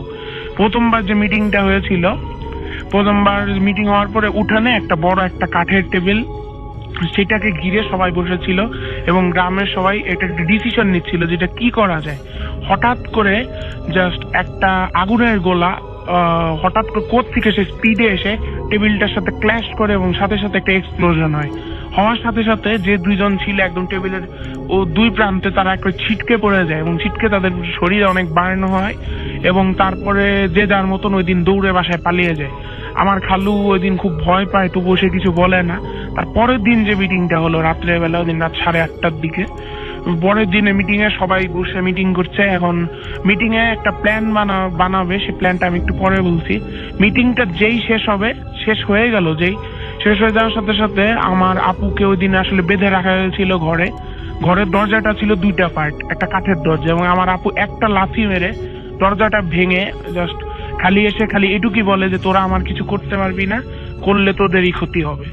এই বলে আমার আপু আবার গ্রামের বাইরে বেরিয়ে যায়। এবং এরকম চলতে চলতে অনেকেই যারা এখান দিয়ে যারা রিক্সা গেছে বা এরকম কোনো যানবাহন গেছে তারা দেখতে পাচ্ছে যে আমার খালা বাসার টিনের চাল দিয়ে মানে একটা আগুনের গোলা চারদিক দিয়ে ছুটে বেড়াচ্ছে, এবং এইটা দেখে অনেকেই ভয় পেয়েছে। এমনকি এখন যে প্ল্যানটার কথা বলছিলাম, সেই প্ল্যানটা হলো যে আমাদের এক রাখাল ছিল নাম মাসুদ, তাকে বলেছিল যে ওর যে এই অবস্থা ওকে কেউ ধরে নিয়ে আসতে পারবে না। গ্রামের মানে এলাকার একদম শেষ প্রান্তে একজন মহিলা থাকতো, সে মহিলা উনি আসলে একটা গুহার মতন জায়গায় থাকতো, উনি ওখান থেকে বেরোতেন না। ওই জায়গাটায় মানে সে জাস্ট ব্ল্যাক ম্যাজিশিয়ান আমি বলবো না, সে ব্ল্যাক ম্যাজিককে ব্যানিশ করার চেষ্টা করতো। সে মাসুদ সে রাখাল, সে মানে তার কাজটাই করে। সে প্রথমে আমার আপুকে ডিস্টার্ব করে 8টা-9টার দিকে, এবার আপুকে বলে যে তুমি তো ঠিক হবে না কোনোদিন, তুমি পাগল, বলার পরে আমার আপু তাকে তাড়া করতে করতে সে গুহার কাছে পৌঁছে যায়। মানে আপু না জেনে অন্ধকারে গুহার ভিতর ঢুকেই সে চুপ করে মানে ফ্রিজ হয়ে যায়, ফ্রিজে একটা জায়গা চোখ বন্ধ করে বসে পড়ে। ওইখানে তার থেকে কিছু ডিস্টেন্সে জোড়াসন করে একটা মহিলা বসে আছে, এবং তিনি মুসকে হাসছে আর বলছে যে ওকে তো ব্ল্যাক ম্যাজিক করা হয়েছে। এই বলে তিনি আমার খালা বলছে যে এরকম বড় মোম আর তিনি কোনোদিন দেখে নাই। উনি 2টা মোম একটা পাশে আরেকটা একদম লাগিয়ে রেখে সাথে সাথে মোমগুলি জ্বালিয়ে দেয়, এবং তখনই মোমের আগুনের উপর থেকে একটা হাওয়ায় ভাষা অবয়ব চারদিকে ছড়িয়ে পড়ে, এবং অবয়বটা মানে এত ক্রিস্টাল ক্লিয়ার ছিল সবাই বুঝে যায়, এখানে যতজন ছিল জ্ঞানী লোকেরা সবাই বুঝে যায় এটা সেই আত্মীয় যে নাকি বাসা দিয়ে সেদিন ঘুরঘুর করছিল। এবং আমার আপু তারপরে অবয়বটা ঠাস করে নিভে যায়, এবং নিভে যাওয়ার পরে সবাই মোম 2টাও নিভে যায়। তখন মহিলা মুচকি এসে বলে যে এটা এখন কেটে গেছে, কিন্তু এখন মানে এখানে এই সমস্যা এখানেই শেষ না। এই আসলে উনি নিঃসন্তান বলে এই কাজটা করতে চেয়েছে, এবং এখন যদি ওনাকে না থামান তাহলে উনি আরো কোনো বড় একটা ঘটনা ঘটাবে, এবং এই ঘটনাটার কারণে গ্রামের অনেক বাচ্চার মৃত্যু বা বড় কোনো ক্ষতি হবে। তাই ভালো হবে আপনারা এই ব্ল্যাক ম্যাজিশিয়ান যে তাকে ধ্বংস করেন, এবং সে এতক্ষণে জেনে গেছে। কারণ আপনারা যেহেতু জানেন না আমি একটা কথা আপনাদের বলে দিই, আপনাদের বাড়ির পিছনে সে যে ঘুরঘুর করছিল, আসলে সে একটা ছোট একটা মূর্তি, পিতলের মূর্তি ওখানে পুঁতে দিয়ে গেছে এবং এই মূর্তিটা ফেটে মাটি ফুঁড়ে বেরিয়ে এসেছে। রাসেল ভাই, একটা কথা আমি বলতে ভুলে গেছি যে এরকম একটা মূর্তির কথা এক তান্ত্রিক আসছিল আমার বোনকে দেখার জন্য। সে বাসায় ডান পাটা দেওয়ার আগেই সে বলছিল যে আমি যদি এখন বাসায় ঢুকি আমি ছাই হয়ে ভস্ম হয়ে যাব, আমার আর কোনো অস্তিত্ব থাকবে না। ঠিক কথাগুলি মিলাই ফেললো আমার খালা এবং বললো মহিলা যে এতক্ষণে দেখবেন উনি পালানো সব প্রস্তুতি নিয়ে নিয়েছে, কারণ আমি আমার চোখ দিয়ে দেখতে পারতেছি যে ওই মূর্তিটা ভেঙে জাস্ট মাটি ফুঁড়ে বের হয়ে আসছে। তারপরে সবাই লাঠি ছোটা মশাল নিয়ে সবাই যায় এবং গিয়ে দেখে যে ওই বাসায় তালা, সবাই তালা ভাঙে, গিয়ে দেখে যে টিভি চলছে, রেডিও অন, মানে যেটা বোঝা গেল যে ওনারা একটু আগেই টের পাইছে এবং তারা কোনো রকম করে ওখান থেকে পালাই গেছে। এবং তারপরে সবাই জাস্ট খোঁজাখুঁজি করে গ্রামের, কিন্তু খোঁজাখুঁজি করে আর তাকে আর পাওয়া যায় না। কিন্তু হ্যাঁ, 10 বছর পরে তিনি যখন ফিরে আসেন তার 3টা মেয়ে হন। পরে এই মহিলা, তখনও তিনি বেঁচে ছিল, মহিলা বলেন হে মুচকে এসে যে আপনাদের এখানে তো পারে নাই, সে তার শ্বশুর বাড়িতে গিয়ে এই কাজটা আবার করছে, এই রিচুয়ালটা প্র্যাকটিস করছে এবং 3টা মেয়েকে মানে 3টা মেয়েকে মানে মৃত্যুর কোলে ঢেলে দিয়ে সে 3টা বাচ্চা জন্ম দিতে পারছে। এই স্টোরি আছে। ওকে, থ্যাংক ইউ ভেরি মাচ। আমরা চলে যাই সরাসরি পরের ঘটনায় এবং আপনার কাছে আমরা ঘটনায় যাব। আপনার ঘটনাটা আমরা শুনে ফেলি। আমরা শুনি আপনার যে দুষ্টু দিনে যে ঘটনাটা আমরা একটু ভিডিও করলাম সেটা আমরা একটু শুনি। জি যে ভিউয়ার্স, আমি রেজাউল করিম রতন, প্রফেশনে অধ্যাপনা করি। আপনি একটা সরকারি কলেজের অধ্যক্ষ এবং আমি এই যে প্রথমে যিনি ঘটনা বলেছেন তিনি বেসিক্যালি আপনার ছেলে। না, আমার ছেলে সমুদ্র। ও যখন, আমি একটু বলি, ওর জন্মের পরপরই একটা ঘটনা আমাদের বাসায় ঘটে। সেটা হলো, আমি ওকে নার্সিং করতাম জন্মের পর মুহূর্ত থেকেই। তো এখানে আমি প্রতিদিন লক্ষ্য করি যে আমার বাথরুমে কে এসে যেন রাত্রে 2টার একটা দিক গোসল করে প্রতিদিন। তো আমি বাথরুম খুলে দেখি, লাইট অন করে দেখি যে গোসল করছে, কিন্তু লোকজন দেখছি না। এরকম বেশ কিছুদিন যায়, প্রায় 7-8 দিন। এরপরে আমি ও সমুদ্রকে, আমার ছেলে সমুদ্র, প্রথম বেবি, আমরা খুব মানে কি বলে যে বেশি যত্ন নিতে থাকি। ওকে কোলে নিয়ে আমি ঘুমাই। তো না, মানে মনে হচ্ছিল যে ও যখন আমার কোলে থাকে কে যেন পাশে থেকে ওকে আদর করতে থাকে। তো এই ঘটনাটা আমি করে আমি আমাদের এখন বর্তমান যে বাইতুল মোকাররমের যে খতিব, ওনাকে আমি ব্যক্তিগতভাবে, উনি আমার পরিচিত সালাউদ্দিন সাহেব, ওনাকে আমি একদিন গিয়ে বললাম যে স্যার এই ব্যাপার। উনি আলিয়া মাদ্রাসার তখন প্রিন্সিপাল ছিলেন। বললাম স্যার এই ব্যাপার, এরকম ভাবে আমার বাসায় এরকম ঘটনা ঘটছে। উনি হেসে দিয়ে বললেন যে আচ্ছা, বুঝতে পারছি, ওরা নতুন বেবি আসছে, তো এই কারণে মানে কি বলে আপনার বেবিটাকে খুব পছন্দ করেছে, ওরা রাত্রে ওইখানে যায় এবং ওরা অনেক মানে রেস্ট নিয়ে গোসল টোসল করে তারপর চলে আসে, আমি না করে দেবো। আমি সত্যি কথা এই কথাটা বলি যে ওটাকে এটা বলে আসলাম, পরের দিন থেকে দেখি যে সত্যি সত্যি আর হয় না, কিছু নেই, ওরকম কোনো মানে গোসলের শব্দ নেই, কিছু নেই। পরে কয়েকদিন পরে আমি আবার গেলাম, বললাম আমাকে দেখে বলে কি বন্ধ হয়েছে, ওরা কি যায়? আমি বললাম স্যার দেখছি না, আমি কথা হয়েছে, আমি ওদেরকে বলে দিয়েছি। আমি যে মূল যে ঘটনাটা আমি বলতে যাচ্ছি সেটা আমার দাদির মুখে শোনা। আমার বয়স তখন 7-8 বছর। এটা মুক্তিযুদ্ধের ওই বছরই, আমরা তো মুক্তিযুদ্ধের সময় গ্রামের বাড়িতে ছিলাম। তো আমার দাদি আমাদেরকে নানা ধরনের গল্প শোনাতেন, তার মধ্যে এই গল্পটি উনি আমাদের শুনিয়েছেন এবং পরবর্তীতে আমাদের দেখিয়েছেন। বিষয়টা হচ্ছে যে আমাদের গ্রামেই একজন মৌলানা সাহেব ছিলেন, হুজুর, এবং উনি ধর্মীয় রীতিনীতি অবলম্বন করতেন, মানতেন এবং উনি খুব পরহেজগার বুজুর্গ ব্যক্তি ছিলেন। ওনার বাড়ির কিছু সংস্কার কাজের জন্য উনি কিছু 3 জন শ্রমিককে আনলেন। শ্রমিককে নিয়ে আসলেন, তারা এত দ্রুত কাজ করে সবাই অবাক হয়ে যায়। তো শ্রমিকদেরকে উনি বললেন যে তোমরা কি খাবা? তো নানা ধরনের খাবারের সাথে বললো যে আমরা কই মাছ খাবো।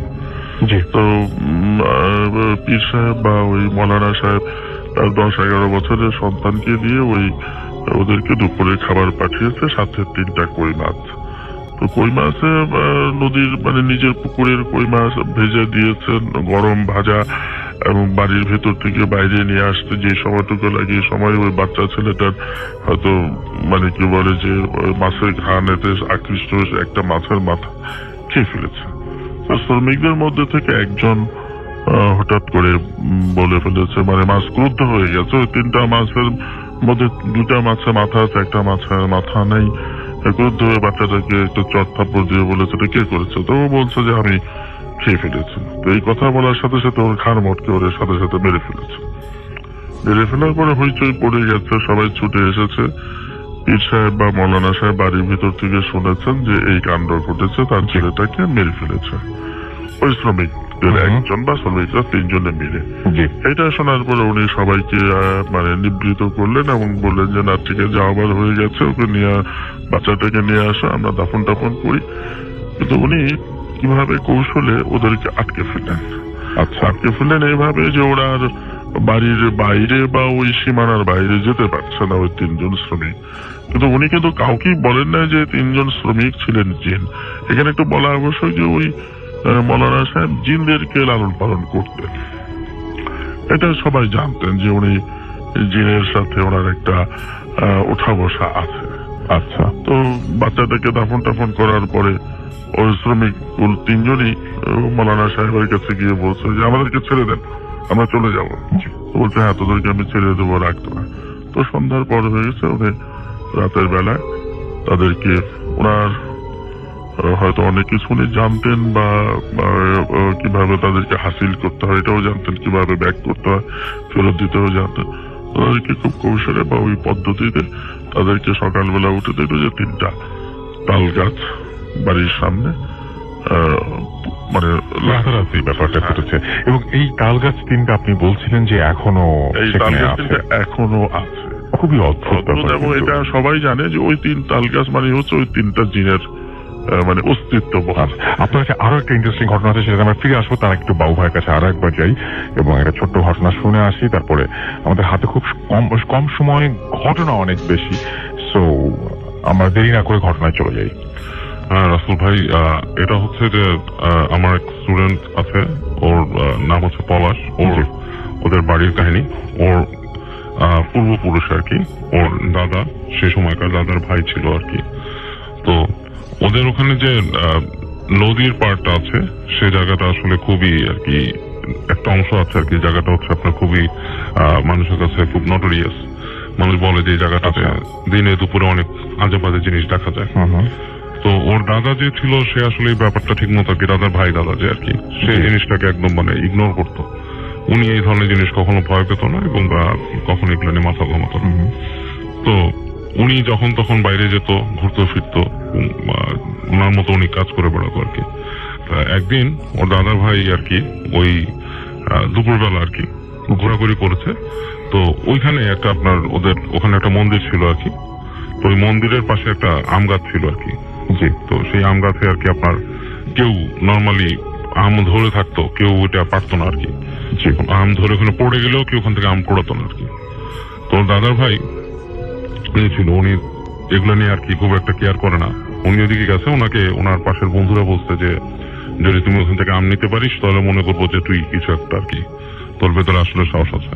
তো বলছে যেটা কি, আমি আম নেবো, এটা কোনো ব্যাপার না, আমি আম নিয়ে আসবো এবং খাবো, তোরাও খাবি যদি চাস। তো ওদের সাথে কথা বলে উনি ওখান থেকে নিচে আম নিয়েছে, বেশ অনেকগুলো কুড়ে নিয়েছে। নেওয়ার পরে উনি আসার পর তাদের বন্ধুদেরকে দেখছে দেখ আমি আম নিয়ে আসছি। তো ওর বন্ধুরা কেউই খেতে চায়নি সে আম, ঠিক আছে, বলে যে না এটা খেলে সমস্যা হবে, আমাদের এটা অনর্থ হবে, এটা আমরা খাবো না। তো উনি বলতো না খেলে নাই। তো উনি কি করে ওই আমগুলো সাথে করে নিয়ে উনি হেঁটে যায় এবং উনি তখন অলরেডি প্রায় সন্ধ্যা হয়ে গেছে রাসেল ভাই, ইটস লাইক ডাস্ক, এরকম একটা সময়, প্রায় এরকম একটা সময়তে উনি সেই নদীর ওই একটা অংশে যে উনি দাঁড়ায় উনি দেখে যে ওনার সাথে আমগুলো আছে, ওইটাকে রেখে একটা ওখানে বসে উনি ডাস্কের মধ্যেই কাটে, কেটে ওনার সাথে ছোট ছুরি ছিল, আম খায়। আম খেয়ে উনি ওই পানিতে নামে আর কি। তো পানিতে যেখানে উনি নেমে গোসল করছে, দুটো ডুব দেয়, ডুব দিয়ে উঠে উনি তাকায় দেখে ঠিক যে ওই এই নদীর পাড়ে যেখানে উনি আমগুলো রাখছে আর কি, ওনার সাথে গামছা বা কিছু ছিল সেটাতে পেঁচায়, ওই পাশে একটা ক্ষেত ছিল নল খাগড়ার মতো আর কি। সেখান থেকে কিছু একটা ক্রল করে বের হয়েছে, লাইক উবু হয়ে, বাট ইটস নট লাইক ক্রোকোডাইলের মতো না, কুমিরের মতো না, লাইক মানুষের মতোই অনেকটা আপনার যদি মানে বর্ণনাতে বলা যায়, ওনার বর্ণনা যে আমরা লর্ড অফ দ্য রিং এ যে গলমকে দেখছি, it's like kind of like that. হ্যাঁ, ইটস লাইক গলম টাইপের কিছু একটা। হ্যাঁ, এরকম একটা ফল করে আসছে। হ্যাঁ, ওইরকম শুকনা, ওইরকম শুকনা হাড় জিজিরা টাইপের ওরকম আসছে। এসে ওনার ওই আমের যেটা ওইটার পাশে বসে ওনার দিকে তাকায় আছে এবং চোখগুলা বলতেছে যে লাল লাল বড়, এই যে সূর্য ডুবে যাচ্ছে আলো আরোই লাগতেছে। এবং উনি খেয়াল করলো উনি 2টা ডুব দিচ্ছে, এর মধ্যে সূর্য অনেকটাই পড়ে গেছে, আলো প্রায় নাই, মানে একদম লাস্টের রক্তিম আবারটা পানিতে পড়তেছে। তো উনি বেশ একটু ভয় পায় তখন। তো উনি যখন মানে কিছুক্ষণ ভয় পেয়ে স্থির হয়ে থেকে উনি উঠে আসে পানির থেকে আস্তে আস্তে, এসে উনি দেখতেছে ওই জিনিসটা ওখানে আছে কিনা। তো উনি যখন নাকি ওখানে পৌঁছায় ওইটা এক লাফ দিয়ে ওই নলখাগড়ার মধ্যে আবার চলে যায়। আচ্ছা, তো যাওয়ার পরে উনি যখন আমগুলোকে তুলে নিচ্ছে ওনাকে বলছে যে ভালো করলি না, ফল খুব খারাপ, এরকম একটা শব্দ উনি পাচ্ছে নলখাগড়ার ভিতর দিয়ে। তো উনি শুনে নাই, উনি ওটা নিয়ে আসছে। তো উনি যখন এসে বাসার কাছাকাছি চলে আসতেছে অন্ধকার, এর মধ্যে উনি দেখতেছে ওনার নাকের কাছে ভিজা ভিজা লাগতেছে। তো উনি হাত দিছে, হাত দিয়ে নাকের এখান থেকে দেখতেছে ভিজা ভিজা। উনি মনে করছে ওনার সর্দি হয়েছে, গামছা দিয়ে মুছতেছে এবং দেখতেছে বেশ মানে ভালো ভিজে যাচ্ছে। কি ব্যাপার, এরকম এত সর্দি কি একবারে হয় নাকি? বাসার কাছে যখন আসে তখন ওর মাথা চক্কর দিচ্ছে আর কি, তখন অলরেডি অন্ধকার হয়ে গেছে প্রায়। তো বাসার মধ্যে ওনার যে দাদার ছিলেন উনি গেট খুলছে, খুলেই বলতেছে মানে যে বাতি উঁচা করে বলতেছে, চিৎকার দিয়ে উঠছে, কি হচ্ছে, ওনার নাক দিয়ে রক্ত পড়তেছে সমানে। তো ওনাকে নিয়ে আসছে ভেতরে নিয়ে এসে ওই নাকটাক মোছাইছে এবং তখনই বাসার মানুষজনই করছে যে ওখান থেকে গ্রাম থেকে, এবং সেই সময় তো বেশ অনেক আগের সময়, এত রাতে ডাক্তার কবিরাজ তো কিছু নাই, তো খুঁজে খুঁজে কোন ওই গ্রামের একজন কবিরাজ কে রাখ দিচ্ছে, উনি কবিরাজ গ্রাম ওঝা। কারণ ওরা যেহেতু আপনার সনাতন ধর্ম অবলম্বী ছিল এবং তাদের ওঝারেই আর কি তারা ডেকে নিয়ে আসতো আর কি। তো ওঝা বা ওনাদের যে যারা এই রিচুয়াল গুলো করে আর কি, উনি এসে কবিরাজ দেখে ওনাকে দেখে বলতেছে যে তার তো আসলে সমস্যাটা শারীরিক না, এটা শারীরিক ঘটানো হচ্ছে। সে যখন ওনার সাথে কিছু আছে নাকি, তখন বলতেছে যে এর সাথে কত আপনার আম নিয়ে আসছে সে, বলে এই আম তো সে এমন জায়গার থেকে আনছে যেটা আনা তার উচিত ছিল না, এই আমের পাহারাদার ছিল। আচ্ছা, হ্যাঁ, আমের পাহারাদার ছিল, ওই গাছটাও সেখানকার মানে একটা স্পেশালি আর কি, স্পেশাল ওই জায়গা। তো সেখান থেকে নিয়ে আসছে, জানি না কোথেকে আনছে, বাট তাকেই ভালো হতে। এর মধ্যে উনি কিন্তু সেন্সলেস, ওনার কিন্তু সেন্স নাই, ইজ লাইক কোমার মধ্যে আর কি তখনকার ইসে। তো বলতেছে এটা আসলে শহরে নিয়ে চিকিৎসা করলেও ঠিক হবে না, একে আপনারা ঝাড়ফুঁক করার মানে আমার আরো ভালো পণ্ডিত নিয়ে আসেন। আর এরকম যদি আপনাদের না হয় তাহলে আপনারা দেখেন অন্য কাউকে পারেন কিনা। আমি যতটুকু জানি যে সে কোনো একটা জায়গার মানে কোনো একটা প্রহরিয়ালা একটা কাজ, সেটার থেকে সেটার ফল নিয়ে আসছে সে, এবং আপনারা এই ফলগুলো ফেরত দিয়ে আসার ব্যবস্থা করেন, তার তো হুঁশ নেই, কোথেকে আনছে খুঁজে বের করেন। তো ওনার যে দাদা সে ঠিক করে যে তার ছোট ভাইয়ের এরকম হয়েছে, সেটা কিছু একটা করা দরকার। তো উনি রাত্রেবেলা আর কি খুব টেন্সড হয়ে আর কি বাসার মধ্যে বসে থাকেন ওই গেটের কাছে আর কি। তো বললে যে কি করবে শহরে, ওনার চিন্তা যে পরদিন যে বড় কোনো পণ্ডিতকে নিয়ে আসবে বা সামথিং, এর মধ্যে কার কাছ থেকে খোঁজ নিবে যে কি ঘটনা। এবং ওই ওঝা বলে গেছে যে এটা যদি ফেরত না দেয় সবারই ক্ষতি হবে, আরো ক্ষতি হবে। তো উনি যখন বাসার বাইরে বসে আছেন, ওই কবিরাজ চলে গেছে, বাসার ভেতরে উনি বসে আছেন বাইরে বারান্দার মতো উঠানে। তো চিন্তা করতেছেন কি, এর মধ্যে দেখতেছেন যে ঘরের মধ্যে ওই যে ঘরটার মধ্যে কেমন একটা শব্দ আসতেছে আর কি ওখান থেকে।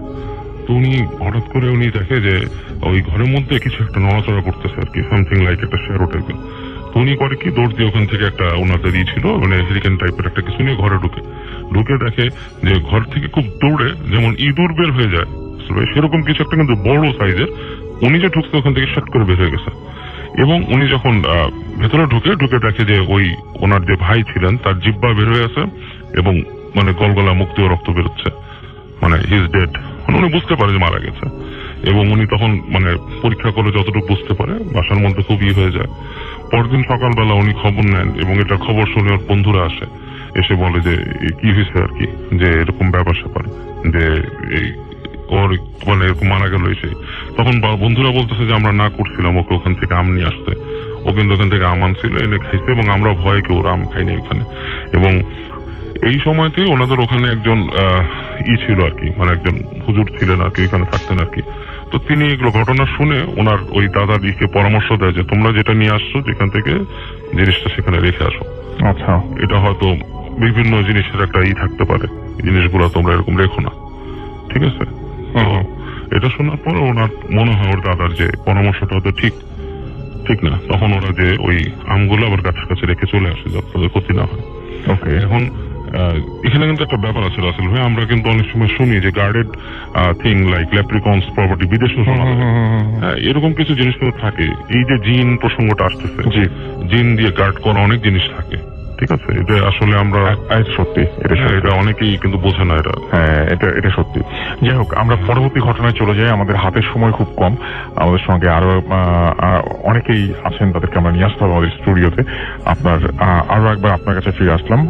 একটু আগে আপনি ঘটনা বলেছেন, আপনার নামটা আরেকবার বলবেন যেটা আমরা এখানে দেখা যায়। আমি প্রফেসর রেজাউল করিম রতন, প্রিন্সিপাল মোহাম্মদপুর সরকারি কলেজ। ওকে, আমরা চলে যাই ঘটনায়। আচ্ছা, লিসনার্স যারা শ্রোতা আছেন তাদেরকে ধন্যবাদ জানাচ্ছি, এবং এত রাত্রে কষ্ট করে ধৈর্য সহকারে আমার কথা শুনছেন, সেজন্য আমি নিজেও খুব কি বলে ফিল করছি, গর্ববোধ করছি। দেখ, আমি পরের ঘটনাটা যেটা বলতো সেটাও আমার দাদির মুখে শোনা। ওই 71 মুক্তিযুদ্ধের সময় আমার দাদি আমাদের খুব গল্পগুলি বলতেন, এবং সেই গল্পগুলি প্রকৃত অর্থই সত্য আমরা পরে জানতে পেরেছি আরো পরে। সেটা আমাদের পাশের ঠিক পার্শ্ববর্তী গ্রামেই ঘটনাটা। আমাদের গ্রামের বাড়ি হচ্ছে মাদারীপুর শিবচর জেলার চরবাজামারা গ্রামে, এবং এর পার্শ্ববর্তী গ্রামটার নাম হলো পাঁচচর। তো এইখানে একটা বাড়ি আছে, সে বাড়িটির নাম হচ্ছে ভূতের বাড়ি। তো দাদি আমাদেরকে যে ঘটনাটা বললেন সে ঘটনাটা সত্য বলে প্রতীয়মান। বিষয়টি হচ্ছে, ওই গ্রামে এক বয়স্ক মহিলা থাকেন, তার দুটো ছেলে। একটি ছেলের বয়স ছিল 30-32, আর একটি ছেলের বয়স ছিল 20-22। তো তারা দুইজনে একদিন দুই ভাই মিলে রাতের বেলা মাছ মারতে গিয়েছে। পাশে নদী ছিল, নদীতে, এটা আমাদের ওইখানে সবাই যায় বা একটা নর্মাল প্র্যাকটিস, রাতের বেলা মাছ ধরতে যাওয়া। তো দুই ভাই মিলে মাছ মার গিয়েছে। বড় ভাই নৌকায় যাচ্ছেন আর কি, দুই ভাই নৌকাতে, সাথে জাল আছেন। বড় ভাই নৌকা বাইতেছেন, আর ছোট ভাই জাল দিয়ে মানে বিভিন্ন জায়গায় মাছের জন্য জাল ফেলছেন। তো হঠাৎ করে একটু আধারি ভাব, এর মধ্যে দেখলো যে হঠাৎ করে ছপাত করে একটা শব্দ হলো। বড় ভাই দেখলেন যে কিছু বোঝার আগেই একটা মানে কি বলে, তার ছোট ভাইয়ের আদরে আরেকটা লোক নৌকার সামনে উঠে ও জালটা ধরে মানে তার দিকে তাকিয়ে আছে। যখন তাকিয়ে আছে তখনই উনি বুঝতে পেরেছেন যে ঘটনা কি সেটা হচ্ছে, কারণ উনি কিছু জানতেন। আচ্ছা, মানে ওই বড় ভাই এই ধরনের মানে কি বলে, যেহেতু রাতে মাছ ধরেন, এবং উনি কিছু বিষয় তার মায়ের কাছ থেকে বা তাদের পূর্বপুরুষের কাছ থেকে উনি শিখে রেখেছিলেন। তো উনি সাথে সাথে তার সাথে যে গামছাটা ছিল কোমরে, সেই গামছাটা বের করে নৌকাতে অনেক সময় ওই যে মাছ টাছ ধরতে গেলে চাল টালও নিয়ে যেত, বেশি না, অল্প 1 কেজি 1.5 কেজি চাল এরকম কোথাও কিছু একটা ছিল। উনি সাথে সাথে কয়েকটা চাল কিছু মন্ত্রতন্ত্র পড়ে গামছার এক কোনায় বেঁধে ফেলে দিচ্ছেন। বেঁধে ফেলেছেন, তখন ওই যে ছোট ভাইকে যে ফেলে দিয়ে যে জিন বা ভূত যে নৌকাতে উঠেছে, সে তখন নার্ভাস হয়ে গেছে। নার্ভাস হয়ে বলে যে, তুই আমাকে ছেড়ে দে। তখন বড় ভাই বলছেন যে, আমি তোমাকে ছাড়তে পারবো না, কারণ মাকে আমি কোনো জবাব দিতে পারবো না, কারণ তুমি আমার ভাইটাকে শেষ করে দিয়েছো। তো এটা বলার পরে বলছে, তুই আমাকে ছাড়বি না? বললো, না, আমি ছাড়বো না। বলছে, আজকে আর মাছ পাইবো না, চলো বাড়িতে চলে যায়। চলে গেছে, গিয়ে তার মাকে ইয়েতে করে মা জেগে উঠেছে, ভাইদেরকে রিসিভ করেছে, দুই ভাইকে রিসিভ করেছে, থাকা খাওয়ার ব্যবস্থা আগেই মা রেডি ছিল যে ওরা রাত্রে আসবে, ভোর রাত্রে মাছ মেরে চলে আসবে। কিন্তু অন্যদিনের চেয়ে আজকে একটু তাড়াতাড়ি চলে আসছে। মা জিজ্ঞাসা করছে যে, কি ব্যাপার আজকে এত তাড়াতাড়ি চলে আসলা? তো চলে আসলি কি ব্যাপার? বললো, না, শরীর ভালো লাগছে না, তাছাড়া মাছ পাওয়া যাচ্ছে না, চলে আসছে। বড় ভাই জবাব দিল। ছোট ভাই কোনো কথা বলছে না যে অ্যাকচুয়ালি ওই ভূতের দেশ ধরে যে এসে এখন যেতে পারছে, যাকে আটকে ফেলেছে। তো এটা হওয়ার পরে ও ছোট ভাই রুমে চলে গেছে বা ঘরের ভিতরে চলে গেছে। বড় ভাই তার মাকে একান্তে ডেকে বলেছে, মা, আমি তোমাকে এই গামছাটা দিলাম, এইটা কোনোদিন কোথায় রেখেছো এটা ওকে বলবা না, এবং ও যদি কোনোদিন গামছাটা চায় তখন কোনো অবস্থাতে গামছাটা ওকে দিবা না। আচ্ছা, এরপরে যেটা হলো সেটা হলো, দিন যায়, মাস যায়, ছোট ভাইকে বিয়ে করানো হয়েছে, তার ঘরে সন্তানাদিও আসছে। এর হঠাৎ প্রায় 20-25 বছর পার হয়ে গেছে। এর মতো বড় ভাই একদিন বিশেষ কাজে বাড়ির বাইরে 3-4 দিনের জন্য গিয়েছে, কিন্তু এই সুযোগে ছোট ভাই করেছে কি, তার মায়ের কাছে এসে বলল যে মা আমাকে না ওই গামছাটা একটু দাও তো, আমি আজকে একটু মাছ মারতে যাব, ওই গামছাটা লাগবে। মিয়া ভাই তো নাই, তো মিয়া ভাইকে ছাড়া যেহেতু মাছ মারতে যাচ্ছে ওই গামছাটা আমার একটু লাগবে। তো মা দেখছে যে 20-25 বছর হয়ে গেছে, ও সন্তানাদি আছে, উনি আর অত কিছু খেয়াল করে নাই, না করে গামছাটা দিয়ে দিয়েছে। যেই গামছাটা দিয়ে দিয়েছে সেই গামছাটা নিয়ে বাড়ির থেকে সে বের হয়ে গেছে, আর তার কোনো খোঁজ নাই। 3 দিন পরে তার বড় ভাই ফেরত আসছে, এসে মা ফেরত আসার পরপরই মা আগেই গিয়ে বলেছে যে শোন, এই যে তোর ছোট ভাই যে এই যে চলে গেছে, আর তো কোনো খবর পাচ্ছি না। তো বললো যে কিভাবে গেছে, বললো যে আমাকে এরকম বললো গামছাটা দিতে, মাছ ধরতে যাবে, যেহেতু তুই বাড়িতে নেই এই জন্য গামছাটা থাকলে ওর জন্য সুবিধা হয়। তো বললো যে মা, তখন বড় ভাই চিৎকার দিয়ে ওঠে, বললো যে মা তুমি কি করেছে, তো সর্বনাশ করে ফেলছো। বললো যে কেন, তখন ও সবিস্তারে সব ঘটনা খুলে বললো যে ওই দিন ওইভাবে আমরা মাছ মারতে যাই, ছোট ভাইকে নদীতে ফেলে দিয়ে ভূত বা জিন যাই হোক, সে ওই ছোট ভাইয়ের মানে বেশ ধরে আমাকে মানে কি বলে মারতে আসার আগে আমি ওকে বুঝে ফেলি এবং ওকে আমি আটকে ফেলি, এবং তোমাকে আমি সেই গামছাটা রাখতে দিই, এবং এই ঘটনা। তারপরে যাক, এটার সবাই এটা নিয়ে মানে বাড়িতে কান্নাকাটি, অনেক হইচই, অনেক কিছু। পরবর্তীতে যেটা আমরা আমার দাদির মুখে শুনলাম, দাদিকে বললাম যে দাদি ওই ভূতের বাচ্চা গুলি কোথায় আছে, বলে ওরা ওইভাবেই আছে, ওইভাবে বড় হয়েছে, ওদেরকে সবাই ভূতের বাচ্চা বলে।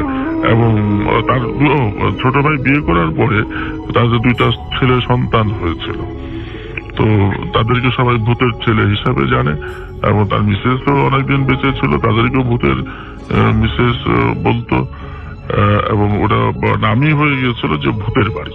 আচ্ছা, এখনো সেই বাড়িটি আছে। সবচেয়ে মজার বিষয়টা যে বাড়িটি এখন আছে, ভূতের বাড়ি। আচ্ছা, মানে আমাদের পার্শ্ববর্তী গ্রাম নাম পাঁচচর, শিবচর উপজেলায়, ওটা ভূতের বাড়ি হিসাবে সবাই জানে। যদিও ঘটনাটি প্রায় আজ থেকে 80-90 বছর আগের ঘটনা, কিন্তু বংশ পরম্পরায় তাদেরকে সবাই ভূতের বাড়ি হিসাবে বলে। আমি হচ্ছে এই ধরনের অতিপ্রাকৃত ঘটনা তখন ছোটবেলায় তো খুব ভালো লাগতো, দাদির মুখে শুনলাম। পরবর্তীতে যখন আমরা নিজেরা বড় হলাম এবং অনেক কিছু ধর্মীয় রীতিনীতি চর্চা করলাম, যেটাতে আমরা একটা বিষয় উপলব্ধি করতে পারি যে জিন আছে, বা যেটার মধ্যে ভালো মন্দ, যেটা খারাপ সেটাই শয়তানের রূপ ধারণ করে বা মানুষের ক্ষতি করে, আর যেটা ভালো সেটা তারা বিভিন্ন মসজিদে বা ইসে মাদ্রাসায় থাকে এবং মানুষের ক্ষতি করে না। ওকে, থ্যাংক ইউ সো মাচ। আপনার নামটা প্লিজ একটু বলবেন, আপনি কোথা থেকে এসেছেন, তারপরে আমরা যাবো আপনার ঘটনায়। Hello everyone, it's good to be back. আমি হচ্ছে সুদীপ্ত, এসেছি নিকুঞ্জ খিলক্ষেত থেকে। আচ্ছা, ঘটনা চলে যাচ্ছে। Thank you. So basically Rasel ভাই, আজকে এটা একটা মেডিকেলের ঘটনা। সো আমার ফ্রেন্ড অসীম তার কাছ থেকে এটা কালেক্ট করা। সো ঘটনা হচ্ছে এটা যে সব মেডিকেলের বেশিরভাগই অ্যানাটমি ক্লাসের পাশে আপনার মর্গ রুম থাকে। জি। তো প্রতিদিনকার মতো অ্যানাটমি ক্লাস শেষে যখন স্টুডেন্ট সব চলে যায়, তো ওই ক্লাসরুমের যে কেয়ারটেকার, উনি আবার ওই মর্গেরও কেয়ারটেকার। জি। তো ওনার দায়িত্ব থাকে যে লাশগুলো মানে ক্লাসরুমে ইনস্ট্রুমেন্টাল ইউজ করা হয়, সেগুলা মানে ক্লাস শেষ হলে আবার মর্গের ফ্রিজিং রুমে ঢুকিয়ে রাখা। তো এটা হচ্ছে তার নিয়মিত দায়িত্ব, সে এগুলা করে অভ্যস্ত। তো যেদিনকার ঘটনা সেদিন দুর্ভাগ্যবশত সে ভুলে যায় যে ক্লাসের শেষে এগুলো আবার মর্গে ওই ফ্রিজিং রুমে ভরে রাখতে। তো তার যখন মনে হয় তখন রাত অলরেডি 11:30 বেজে গেছে। তো এই সময়ে সে আবার মানে সে যেখানে থাকতো সেখান থেকে আবার মেডিকেলে আসে। তো মেডিকেলে আসার পরে ওই দিন আবার প্রচন্ড ঝড় বৃষ্টি ছিল। তো যে কারণে দেখা গেছে যে ক্লাসের পরে স্টুডেন্টসরা যারা চলে গিয়েছিল তারা আর জানালা দরজাগুলো খোলা রেখেই চলে গিয়েছিল। তো দেখা গেছে যে বৃষ্টির ফলে পুরো ক্লাসরুমে একদম পানি জমে অনেক ভরে গিয়েছিল। সো এই মর্গের বর্ণনা একটু দেওয়া লাগবে। তো এটা ছিল মানে 2টা গেট। তো একটা গেট ছিল আপনার থাই গ্লাসের, গ্লাস কভার্ড, আর একটা ছিল কেচি গেট। তো থাই গ্লাসের গেট যেটা ছিল এটা বেশিরভাগ সময় বন্ধই থাকতো, আর কেচি গেটটাই সবাই ইউজ করতো। তো উনি ক্লাসরুম থেকে 3টা লাশ এগুলো স্ট্রেচারে করে নিয়ে একদম মর্গে চলে গেলেন। মর্গের ভেতরে উনি যখন ওই ফ্রিজিং ড্রয়ারে রেখে এগুলাকে লক করে যখন আসছেন, তখন উনি একটা মানে চাপা আর্তনাদ শুনতে পান। এই আর্তনাদটা একদম আমি যদি মনে করেন আমার মুখ চাপা দিয়ে ধরে রাখি এবং কেউ যখন মানে চিৎকার করার চেষ্টা করে ওরকম একটা আর্তনাদ। তো এটা শোনার পরে ও 2-3 সেকেন্ডের জন্য একটু থামার পরে ও পিছনে তাকায় দেখে যে ওই ড্রয়ারগুলোর দিয়ে তাকালে ও ভাইব্রেশন বুঝতে পারছে, ড্রয়ারগুলো কাঁপছে। তো এটা ও দেখে কোন রকম মর্গ থেকে বের হয়ে আপনার দরজা লক করে, যেটা কেজি গেট।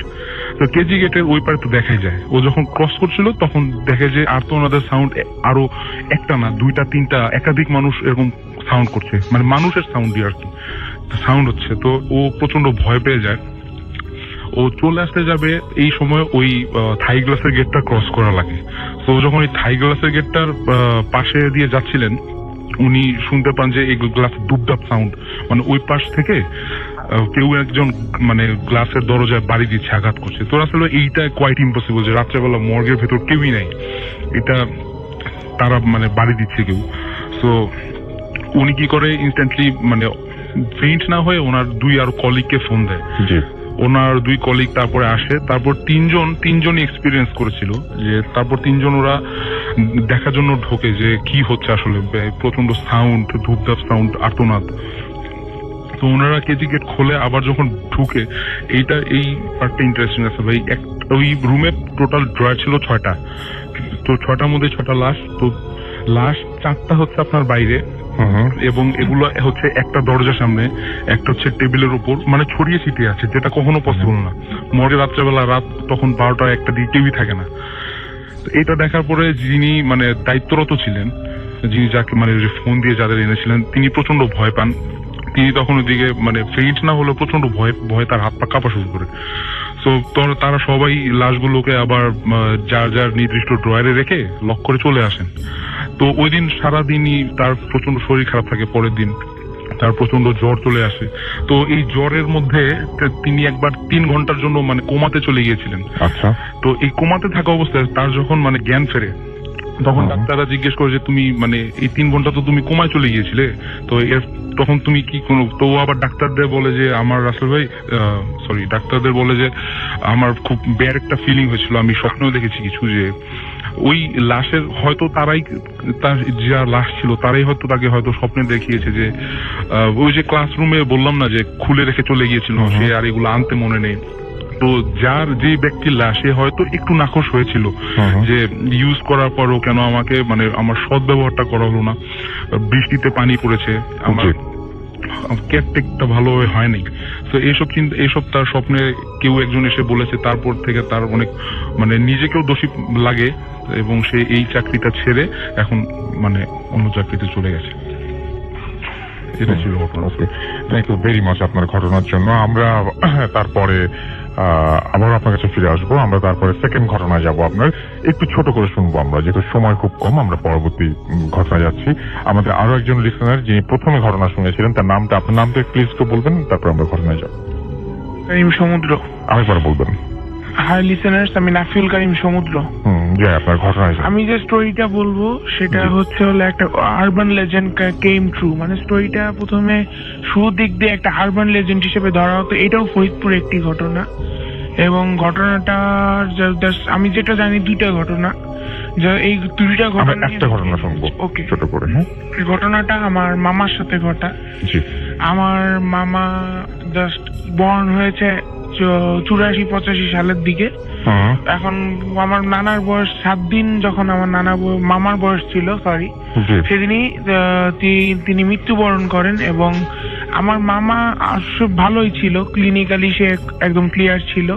কিন্তু আমার বড় খালা যখন একদিন মাছ ধরে এসে তাকে টাচ করে, তারপর থেকে প্রচন্ড কান্না শুরু করে দেয় আমার মামা, এবং এক পর্যায়ে 3 দিন টানা কান্না করে সে মারা যায়। এবং এটা কেউ কোনো ব্যাখ্যা খুঁজে পায়নি। কিন্তু তখন একটা মানে সারা আশেপাশে এলাকায় একটাই কথা ছিল যে কিছু একটা আসে এবং বাচ্চাদের মেরে ফেলে বা উঠিয়ে নিয়ে যায়, এবং তার যে একটা আসলো তার একটা সিম্বল, সেই সিম্বল হিসেবে সেই বাচ্চার একটা কাঠের পাপেট সেখানে তার বিছানায় রেখে যায়। জি। এবং আমার নানা এগুলি কিছু ভাবেনি। আমার নানা ভেবেছে যে মামা তো জাস্ট নর্মালি মারা গেছে, এটা ভেবেছে। এবং সে এটা লাশ দাফন করে এসে ওই দিন সন্ধ্যায় কাঁদছে, কাঁদছে। এখন উনি সন্ধ্যায় মাগরিবের একটু পর পর দেখে একটা মহিলা অনেক, সে মানে বলবে যে 9 ফুটের উপরে, তার মানে 9 ফুটের উচ্চতা, তারপরে 9 ফুটের উপরে।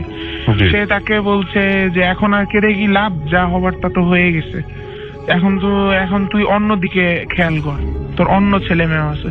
তা আমার নানা বললো যে আপনি কে? পরে বলে যে দেখিস না তোদের বাসার উল্টা দিকে যে জোড়া দুটা তাল গাছ, সেখানেই তো আমি থাকি। এবং এটা বলার পরে আমার নানা বলে যে তুই যে থাকলি, কিন্তু আমার বাচ্চাটা তোর কি ক্ষতি করছিল?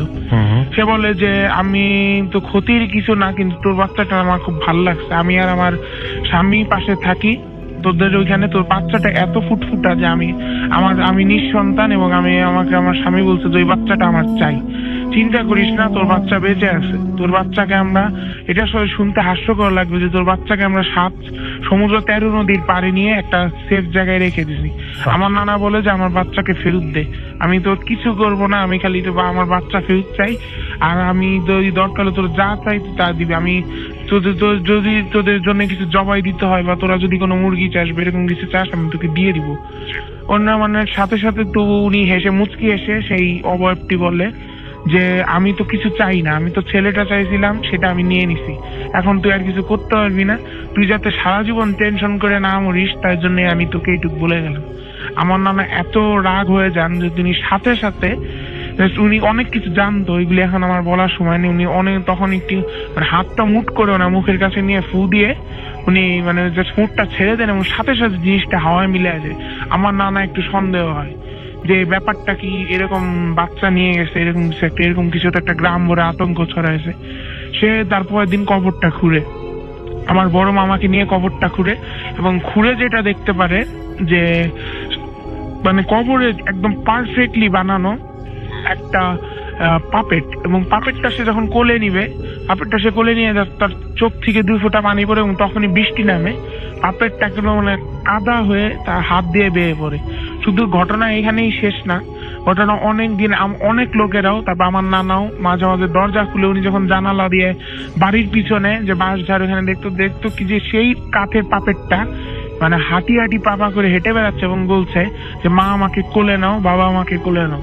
এবং এই ঘটনাটা অনেক দিন চলে ফরিদপুরে। এই ঘটনাটা আমি জানি না কে কেমন জানে, আমি এলাকাটা উল্লেখ করবো না, কিন্তু এই ঘটনাটা 98 সাল পর্যন্ত চলে। একদিন এটার শেষ হলো আমাদের ওইখানে ওই যে 2টা জিনিসকে, যেটা আমার নানা তাড়াই দিছিল, ওই 2টা জিনিস পাশেই একটা পুকুর পাড়ে গিয়ে, পুকুর পাড়ের পাশে 2টা জোড়া তাল গাছের পাশে তারা স্থান নেয়, এবং নেওয়ার পরে ওখানকার যত বাচ্চারা ছিল, প্রায় বলতে গেলে এখন এমন অবস্থা হয়ে যায় যে প্রত্যেক রাতে একটা বাচ্চা হারানো যাবেই, এবং তার সেই বাচ্চার পাপেটটা সে বিছানায় পাওয়া যাবে। এবং তাই এক হুজুরের কাছে যায়, সেখানে